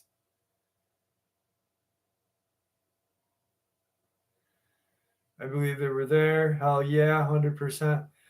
So you guys do getting paranormal with about 76. Mothman prophecy. All of us just had various paranormal experiences following. No shit, Prince. That's crazy. They did have advanced technologies. I really truly think they had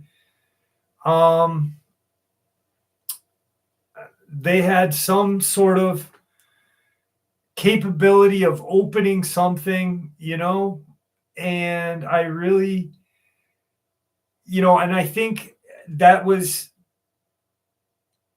given to them. I think that the capability of opening a Stargate was gifted to them by either an extra dimensional or an extraterrestrial.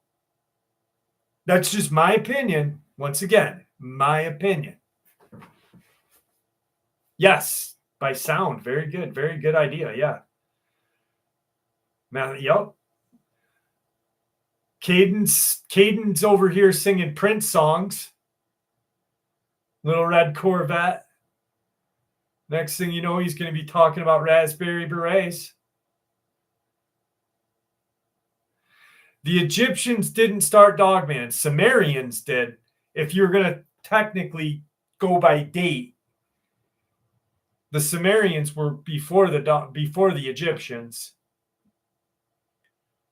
I hate pharaoh humans. Pharaoh humans scare me terribly. I fucking pharaoh human. Can you imagine that? Damn. It's got one tooth up here, one tooth over there. They had beer, yeah.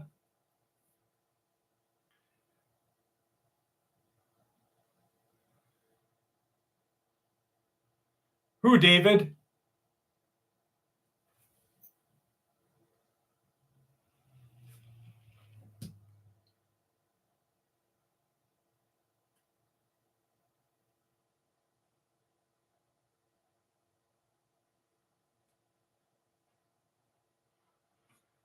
David, who are you talking about?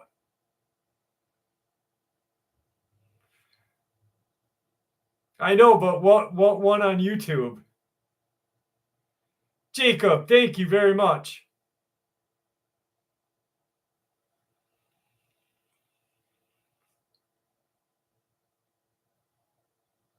Yeah, I definitely think it was a certain type of why haven't dogmen taken out feral humans? Well, if you remember that thing that was written by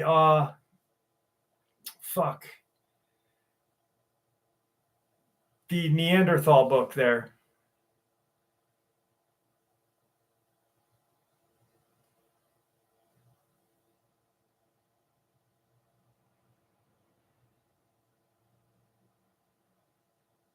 You're meant to mention.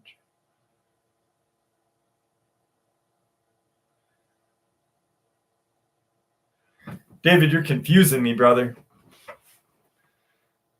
Literally help raise the blocks. Yeah. Do you think werewolves and dogmen can? No, I don't, Brandy. And based on what Victor said, no. But once again, I don't know.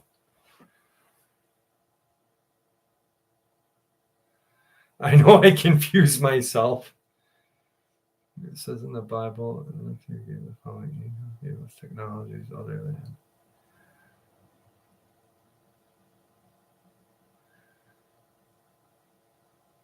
Now, the Ben-Hur movie, there is a movie star that led 3 wise men to Jesus' star or UFO.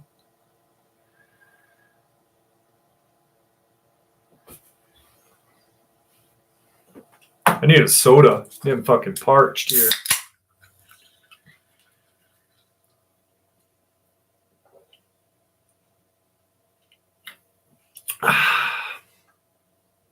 Keyword is home. Middletown Airport has very large animals and large cages. One of the airport hangars you can see. Is that on Google Earth, Aaron? Can you see that from Google Earth?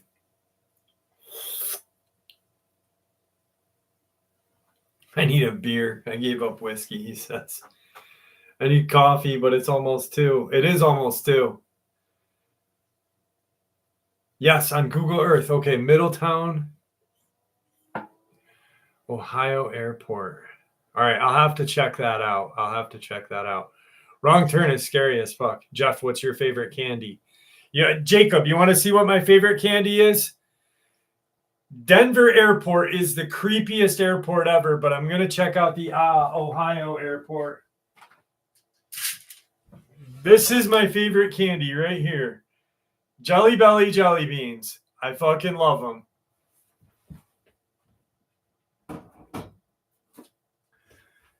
And my favorite gum is Tea-Berry gum.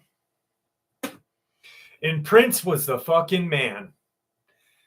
Prince, probably one of the best guitar players. I wonder what Neil Armstrong saw before his death in Antarctica. Any guesses?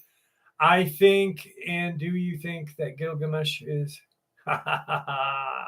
Yes, sir. Max, I do think that he saw something that, yes, maybe a demon, or what they consider a demon, maybe something. I'm not sure. And I can't. My brain, maybe something that coincides with Dulce and the heinous crimes that occurred in Dulce. Some kind of fucked up crazy shit. Prince was an amazing guitar player. Prince is an underrated guitar player.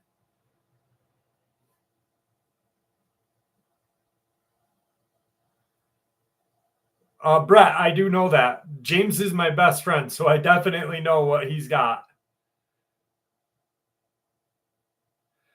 Prince, Jimi Hendrix, yes, but Prince was, man, there's a video of Prince and a couple other people playing As My Guitar Gently Weeps.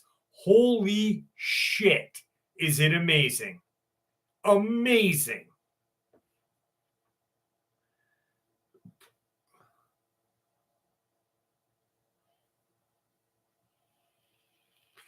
Jim Morrison didn't play guitar, but he's an amazing poet.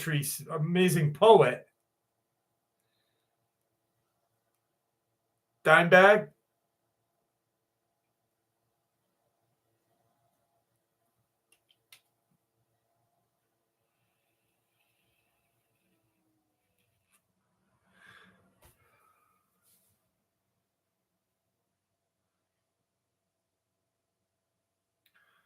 Yeah, Savage Lunatic, absolutely right. Goose covered, I would die for you at Red Rocks last week. Oh, Goose. George Lynch, ooh. Guys, have you guys heard? There's that new that new band. Well, it's not a new band, but it's they just came out with a new album. Chino from Deftones. The band Crosses just came out with a new album. Fucking good shit. Really good shit.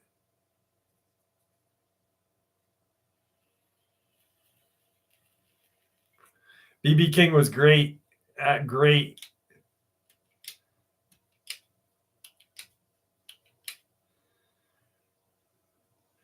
Licorice ones. Ooh, yucky. T Chambers. Licorice, black licorice. My balls just got small. Oh, I can't listen to fucking. Ooh, or I can't even eat black licorice. Oh, I got sick from it once when I was a little kid. That's why I can't eat it. Jacob, I'm telling you, if you guys want to hear a good band, listen to Cross's new album. I'm waiting for my vinyl to come, and it's fucking amazing. I listened to it on YouTube 2 days ago when it got released on Friday the 13th, actually. I cannot eat black licorice. Holy moly. What is licorice is what?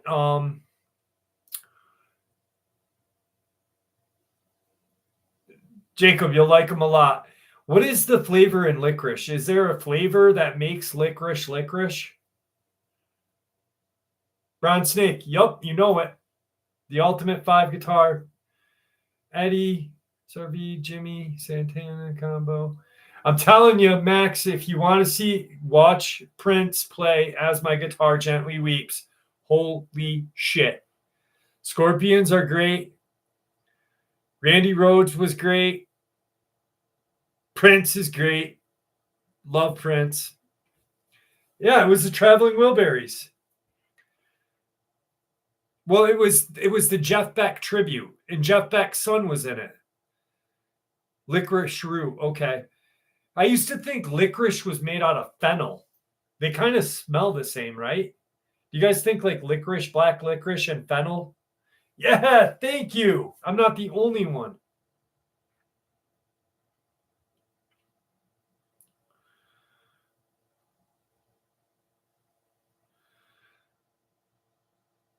Yes, anise. Okay, anise. Anise. That's right. Anise, yes. Isn't anise in what's that? Fucking Sambuca, but there's like what's that other dog shit liquor that people drink? Rainbow was great. Damn, Rainbow. Now you're bringing me back. Yeah, Prince did the cover of Creep. That was great. I like Thin Lizzy a lot, though. You guys like Thin Lizzy? Thin Lizzy's an underrated old band.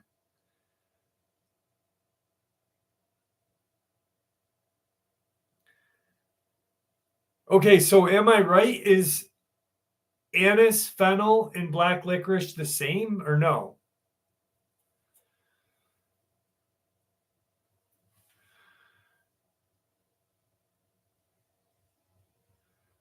Ozo, yes. Neck. No, okay. Okay, it's not the same. Best Thin Lizzy song is what is it? Johnny the Fox meets Jimmy the Weed. Fucking love that song.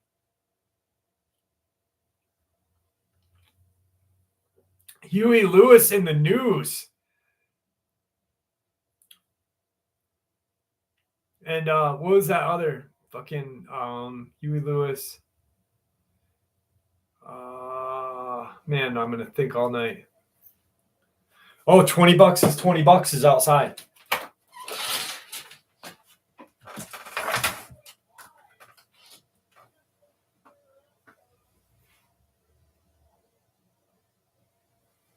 You guys hear him? $20 is $20.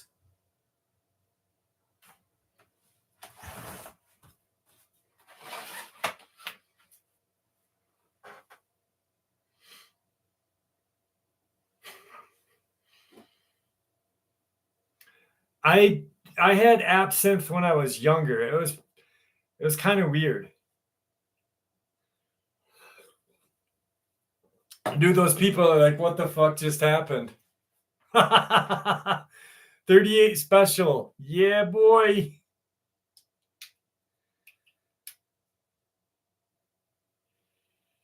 B-52s.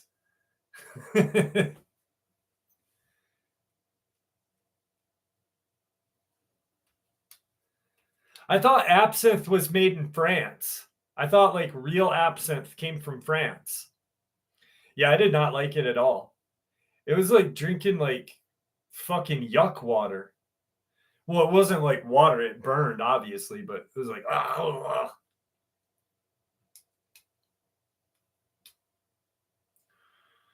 Shinedown's a great band. There's some concert that's coming out or that's gonna be next year. That's gonna be all like early 2000 bands like fucking Korn, Slipknot, Shinedown, Pantera, couple of like not a couple of tons of other ones. UB40, red wine. Wormwood is associated with werewolves, absolutely. Derek, this is how we do it, brother.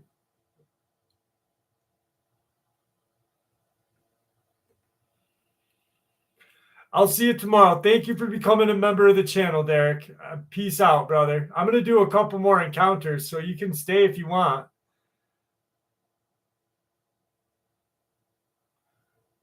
Mr. Rollins heard about that. Morbid Angel. Absinthe enjoyed in Italy. I wonder where it comes from, though. I wonder where, like, absinthe originated from. Because I remember, like,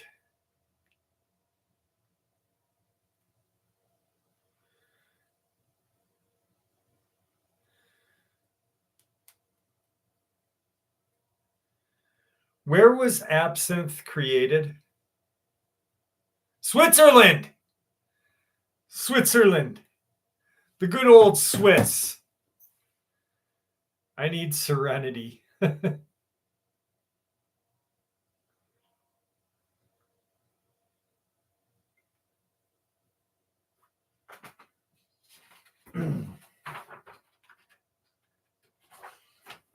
Ah.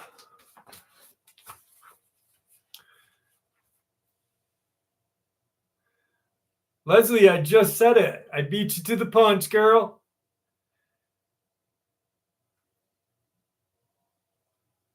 All right, here we go.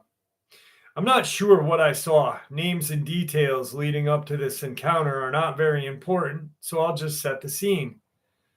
Two 14-year-old girls on an isolated eastern Kentucky mountaintop a few hours after I flipped the ATV, injuring my friend's leg. I had tried to act quickly, but I was too weak to get the ATV upright by myself. Once the both of us lifted it up, we promptly flooded the engine. I helped my friend up, put it in neutral, and decided to push the ATV down the mountain with my friend occasionally tapping the brake. Suddenly, she halts our progress and asks me to jump on the back. In front of us was this creature. It was the fattest, ugliest thing I had ever seen, blocking us. By this time, it was almost dusk. Finally, I push it again, though I wasn't thrilled about walking next to this monster snake. I didn't have a long way to go, but we'd be able to coast down. Maybe our parents would come search for us. There was still plenty of light, but the sky was pink from sunset. Simultaneously, our heads snapped to look behind us back at that monster snake. I'm not entirely sure why we even looked. There wasn't a sound, no snapping of twigs, just something instinctual.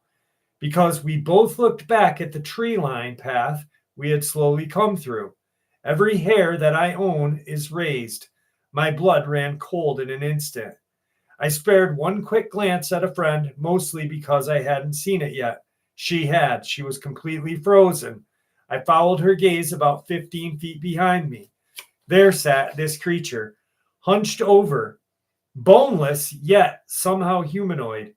It was skin, pale white skin. At first, I thought that's all it was. Then, barely a second after that panicked observation, I noticed its face, its eyes. They were so deeply set that at first I was terrified. I thought that they were only black, empty pits. The setting sun struck them just enough that I could see the reflection. Its nose was flat.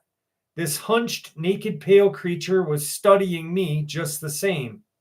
Its lips were pale, pink, and trembling. A horrifying thought came over me that this gaunt creature was famished or starving. As if it heard my inner dialogue, it raised its skin-wrapped skeletal hand to silence me.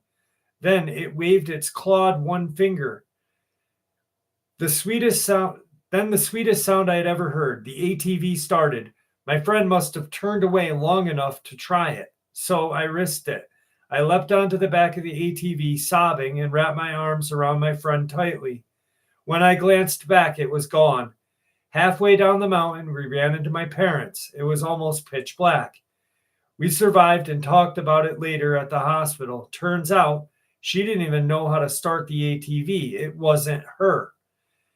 It had been a few years since it happened. I haven't been back to that mountain since. I'm still friends with her, and we've talked about it a few times. We've theorized various possibilities as to what could have happened and what this creature could have been, but we don't agree. I've tried to find similar encounters, even in mythology. I'm sure that I have not explained it very well, but I did try my best. So, what they saw was a crawler, right?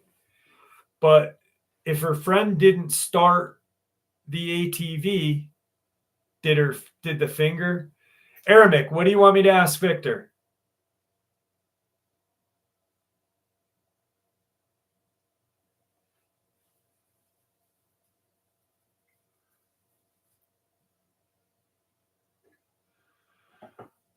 What was? What it was? What was?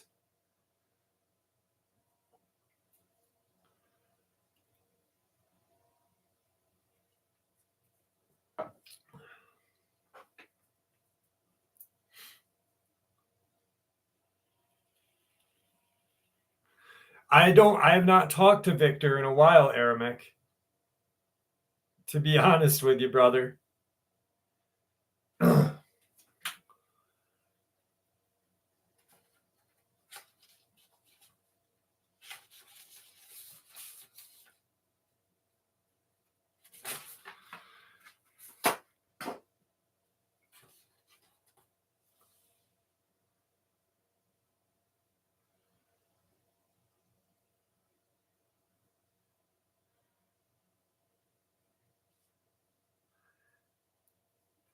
Sprecker's root beer.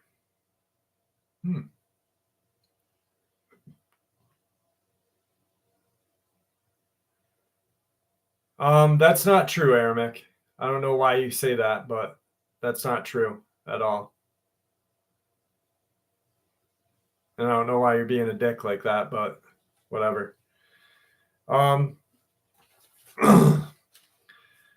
I have a very strange and unusual story of something we saw in Afghanistan in 2009. I was part of a small unit heading into the southernmost part of the Helmand province in Afghanistan. Our primary mission was to curtail the flow of weapons coming across the border in Pakistan.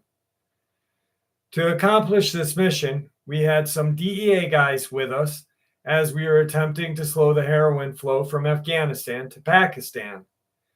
The Taliban used the profits from the heroin sales to purchase millions of dollars of ammunition in Pakistan to fight the coalition. Or munitions, sorry. Anyway, we were on day 7 of the patrol away from the war looking for some bad guys in the area near the Helmand River. There were a lot of caves and ruins in the area dating back forever. It's just extremely wild place. One August evening, a buddy and myself are on watch just talking about what our first meal will be when we get back to the States. I look up the side of the cliff base and see movement coming from my left to my right downhill toward the river basin. I pull up my rifle and look through my ACOG scope, and I see a red-haired, large figure heading down toward a herd of goats. By this time, my buddy also has his rifle shouldered and is seeing the same thing. It was the color of an orangutan, a reddish orange, but was moving on 2 legs extremely quickly, probably covering 100 meters in at around 9 to 10 seconds, across some rough terrain. It was also larger than a man, though I really couldn't tell how large. It seemed as if the goats were aware of its presence, but they didn't make an attempt to move. They all just stood there in silence, staring at the thing coming down the embankment. When it reached the goats, it reached down with one arm, pulling one up by its front legs and threw it over its shoulder. It then moved to another goat, picked that one up and threw it over its other shoulder. It then turned to start back up the cliffside with both goats in tow and seemed to be moving just as quickly as it came down. The extra weight of the goats on each shoulder did not seem to hinder it the least.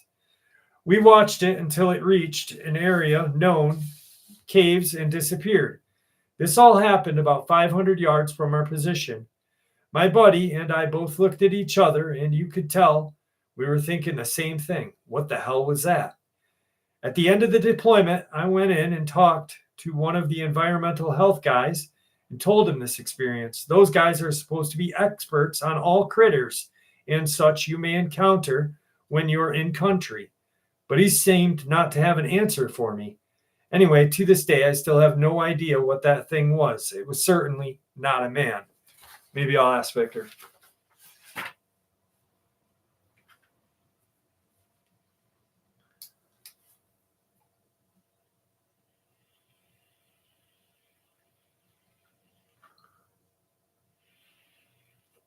Maybe it was a camel spider. Dude, camel spiders are fucking weird. Have you interviewed a park ranger in Wisconsin who had a deer taken out of his truck? Yes, I have. He was the guy that I interviewed was not a park ranger. He was part of the road cleanup crew. And he had just picked up the deer, put it on the back of his truck, and was driving um down the road, and something quick picked it off. I might have some answers, but Ermic, I don't dismiss anybody. You kind of are. I don't dismiss anyone. I never said Victor was an expert. I've disagreed with him.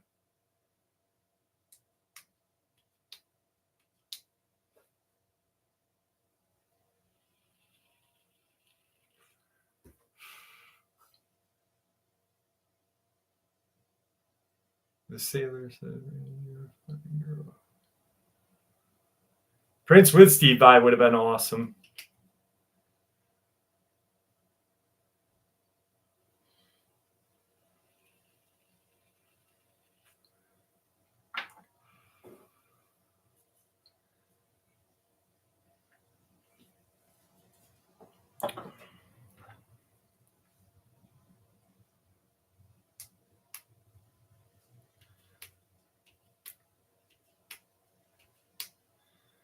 I'm trying to explain.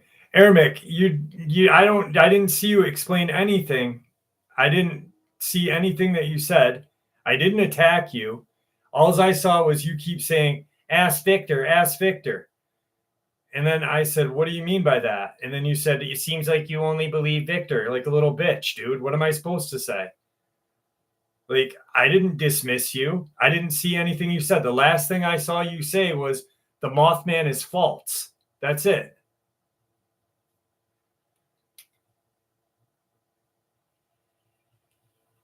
I'm ready to listen. Please share.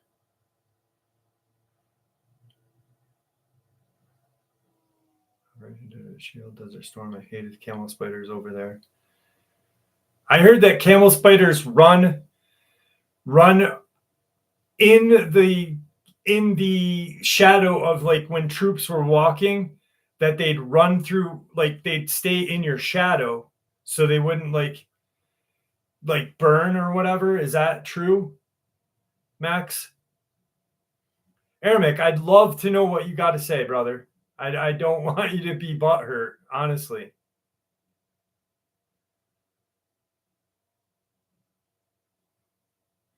And I've disagreed with Victor a couple of times. I don't think he's an expert.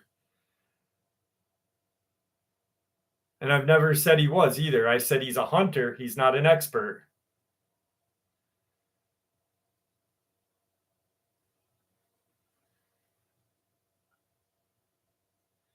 Camel toes are scary too. Holy shit. That was actually a pretty cool encounter. Max Life, when you were over there, did you ever hear about anything about giants or anything, like red-haired giants or anything? All right, Dale, cool.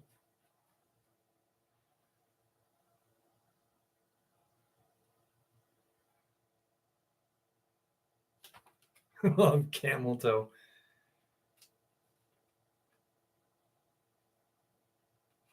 Ermic, I don't want you to be upset, brother. So whatever you had to say, please share it. Because I mean, by me saying I don't think anyone is an expert, that constitutes a victor as well, honestly.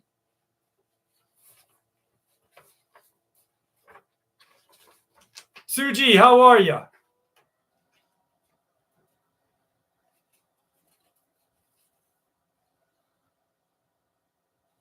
Don, how are you? Don Cook is in the house with us. Caden, you're leaving? They were very aggressive and will run at you. I know. Where are we going, Caden? Are you picking us all up?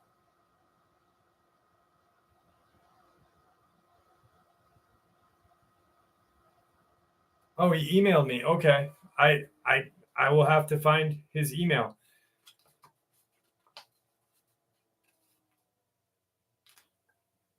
Please, Jeff.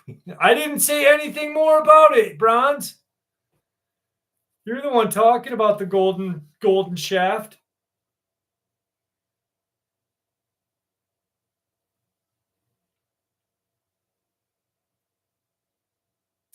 Andy, I have no control over that. I apologize, brother. Jordy, how are you?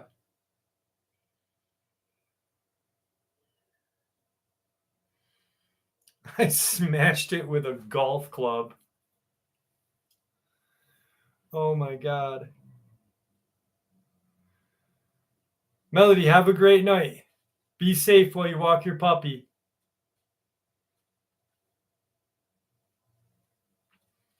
Anyway, guys, real quick. Howard's Mills. Check out Howard's Mills if you get a chance. If you guys want to watch a pretty crazy movie. The movie was absolutely insane. It was about time travel and kind of not. It was definitely not time travel. All right. I don't want to like talk about it too much because you guys will like it. It's more in the lines of, remember the High Desert movie?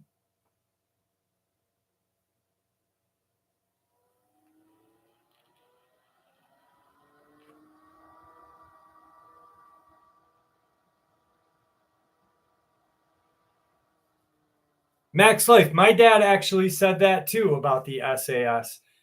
My dad was in the Brown Navy. I don't know if you guys know what that is, but if you look it up in Vietnam, driving home from Bristol and Sydney this year, mid-afternoon, we saw it. Ooh.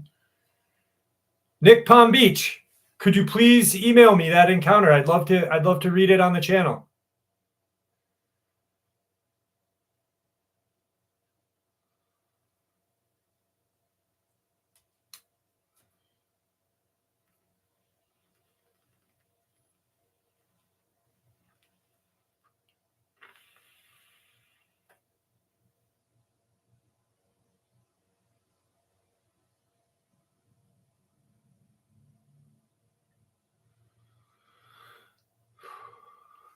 Max, dude, please email me. Nick and Matt, please email me what you got to say about that. I really want to hear more about your cousin in the giant. Nick, I'd love to hear about the Yahweh, because I mean I'm fascinated with the Australian cryptids over there. Outlaw Josie Wales is an amazing movie. Paul Carey Robinson Carlisle, how are you?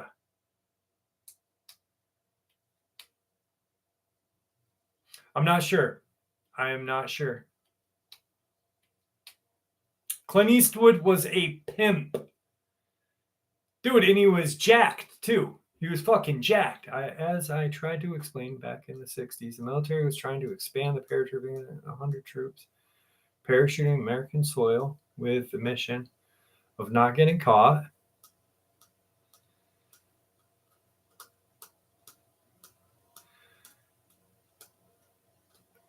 So what happened, Aramik, in the 60s?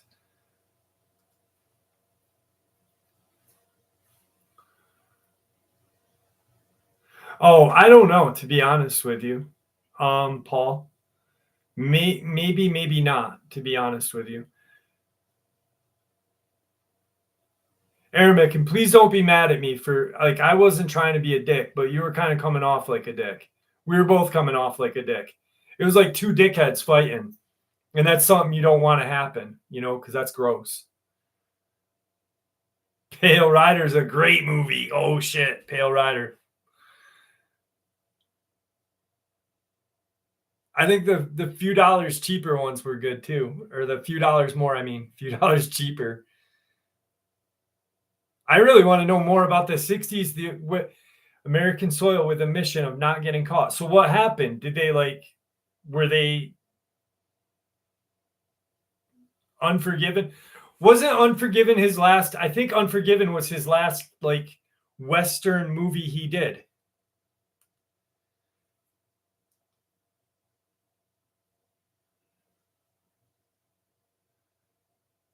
You are being sound, bro. RH, what's that mean? Was I being a dank? I don't know what you mean by that.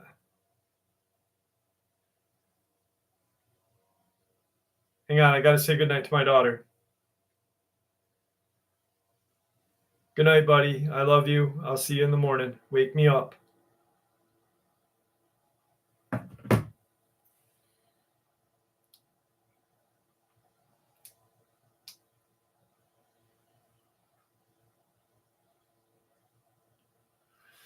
Exactly, Max Life. Exactly.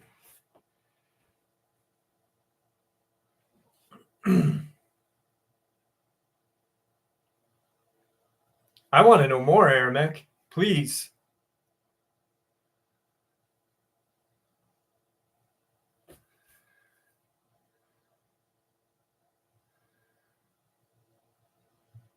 Love you, buddy.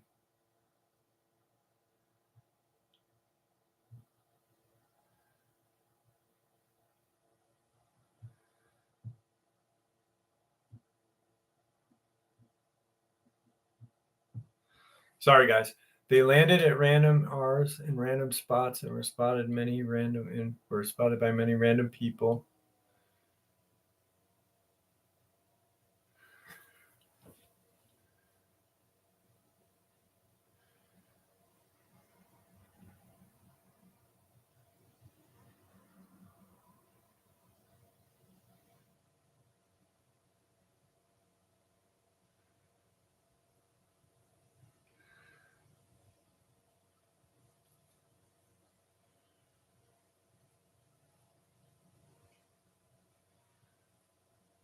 Oh, okay. There's a bit before. Ba, ba, ba, ba, ba, ba, ba, ba, ba, ba, ba, ba, ba. Don't forget hickory. Nothing like a good piece of hickory.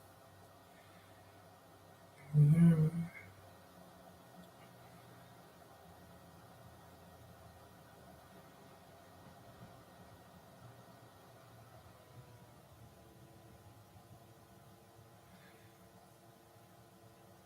They were told to leave no evidence, and their chutes and equipment couldn't be left behind.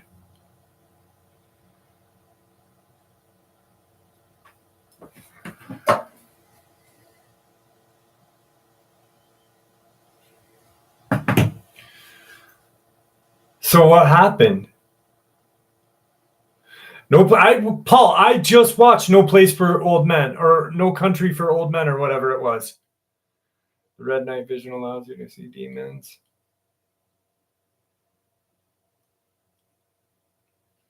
But they were spotted. Hence the Mothman experience. Ah, okay. Oh, okay. So now I understand what you're saying. So the military launched this mission. People were coming down in parachutes, and the people in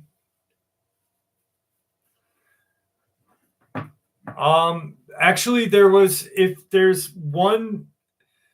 one family that had been attacked by a Mothman, supposedly attacked by a Mothman, like 2 days after the 2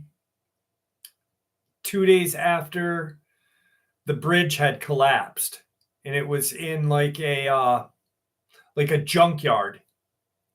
A couple, hooking up. Moose knuckle yoga.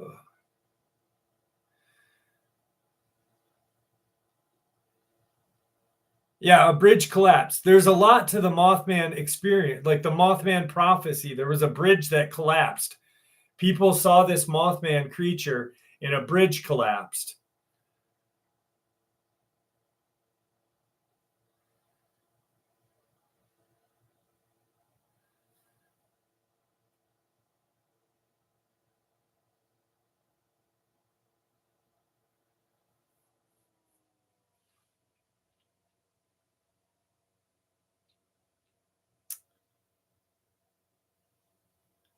Clint is the shit. No, I agree. I'd never heard of that, but yeah. Yeah, Silver Bridge and Point Pleasant. But no, that makes sense. Like people see all this weird shit in the air and don't know what it may be, and it could have been that too. I agree. I agree. And once again, I apologize if I came off like a dick, Aramic, but you kind of did too. Like kind of. And you know what I mean? Two dickheads fighting. That's not cool. And I mean like real phallic. You know what I mean? I'm only fucking with you, brother. Thank you for sharing that. And I know what you mean by that now. And I wasn't blowing you off because I don't think I saw it. Roundhouse kick really does increase 13,000%.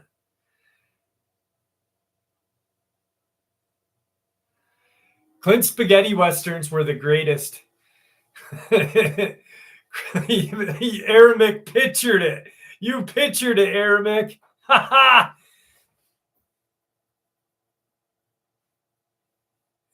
Max, yes. Yeah. It's all about the sword fight. Yono pictured it too. What's up, computer girl? How are you?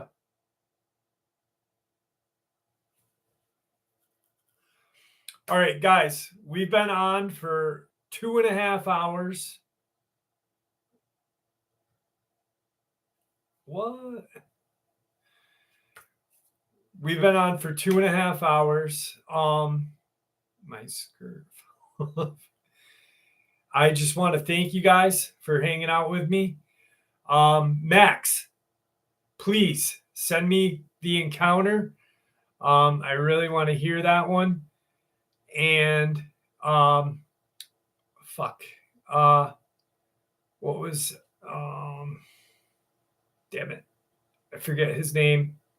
Nick, please send me your Yahweh encounter. If you guys need my emails, let me know. If you need them right now, because I'll put them in. Actually, I'm just going to put my email address in the comment section right now in case you guys need it. Because Max, I really want to hear about what your cousin saw over there, please. Nick, I'd like to hear your Yahweh experience, please. Or Yowie. And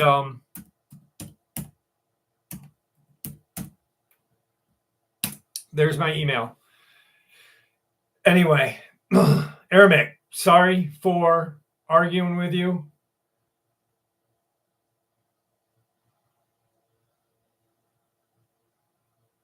I'm in your walls.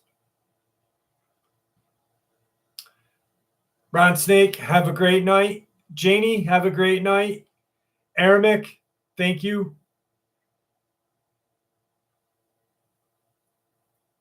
Utah has had reports of Dogman.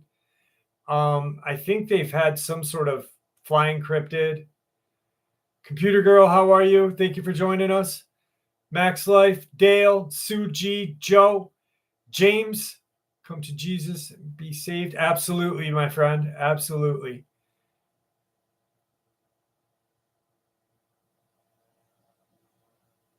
I don't know, Andy. I don't know. Caden, have a wonderful night. Jacob, thank you for hanging out with us. Paul OG.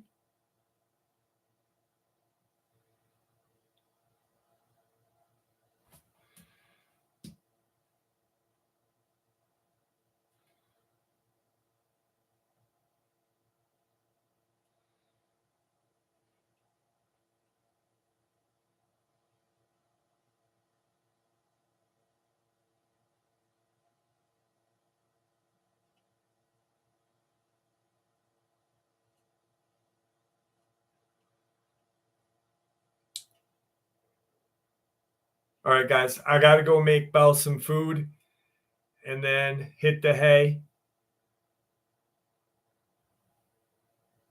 Shackle Neck, I love you, brother. I love all of you guys. Thank you for joining me. And I'll see you guys next Saturday. Be safe.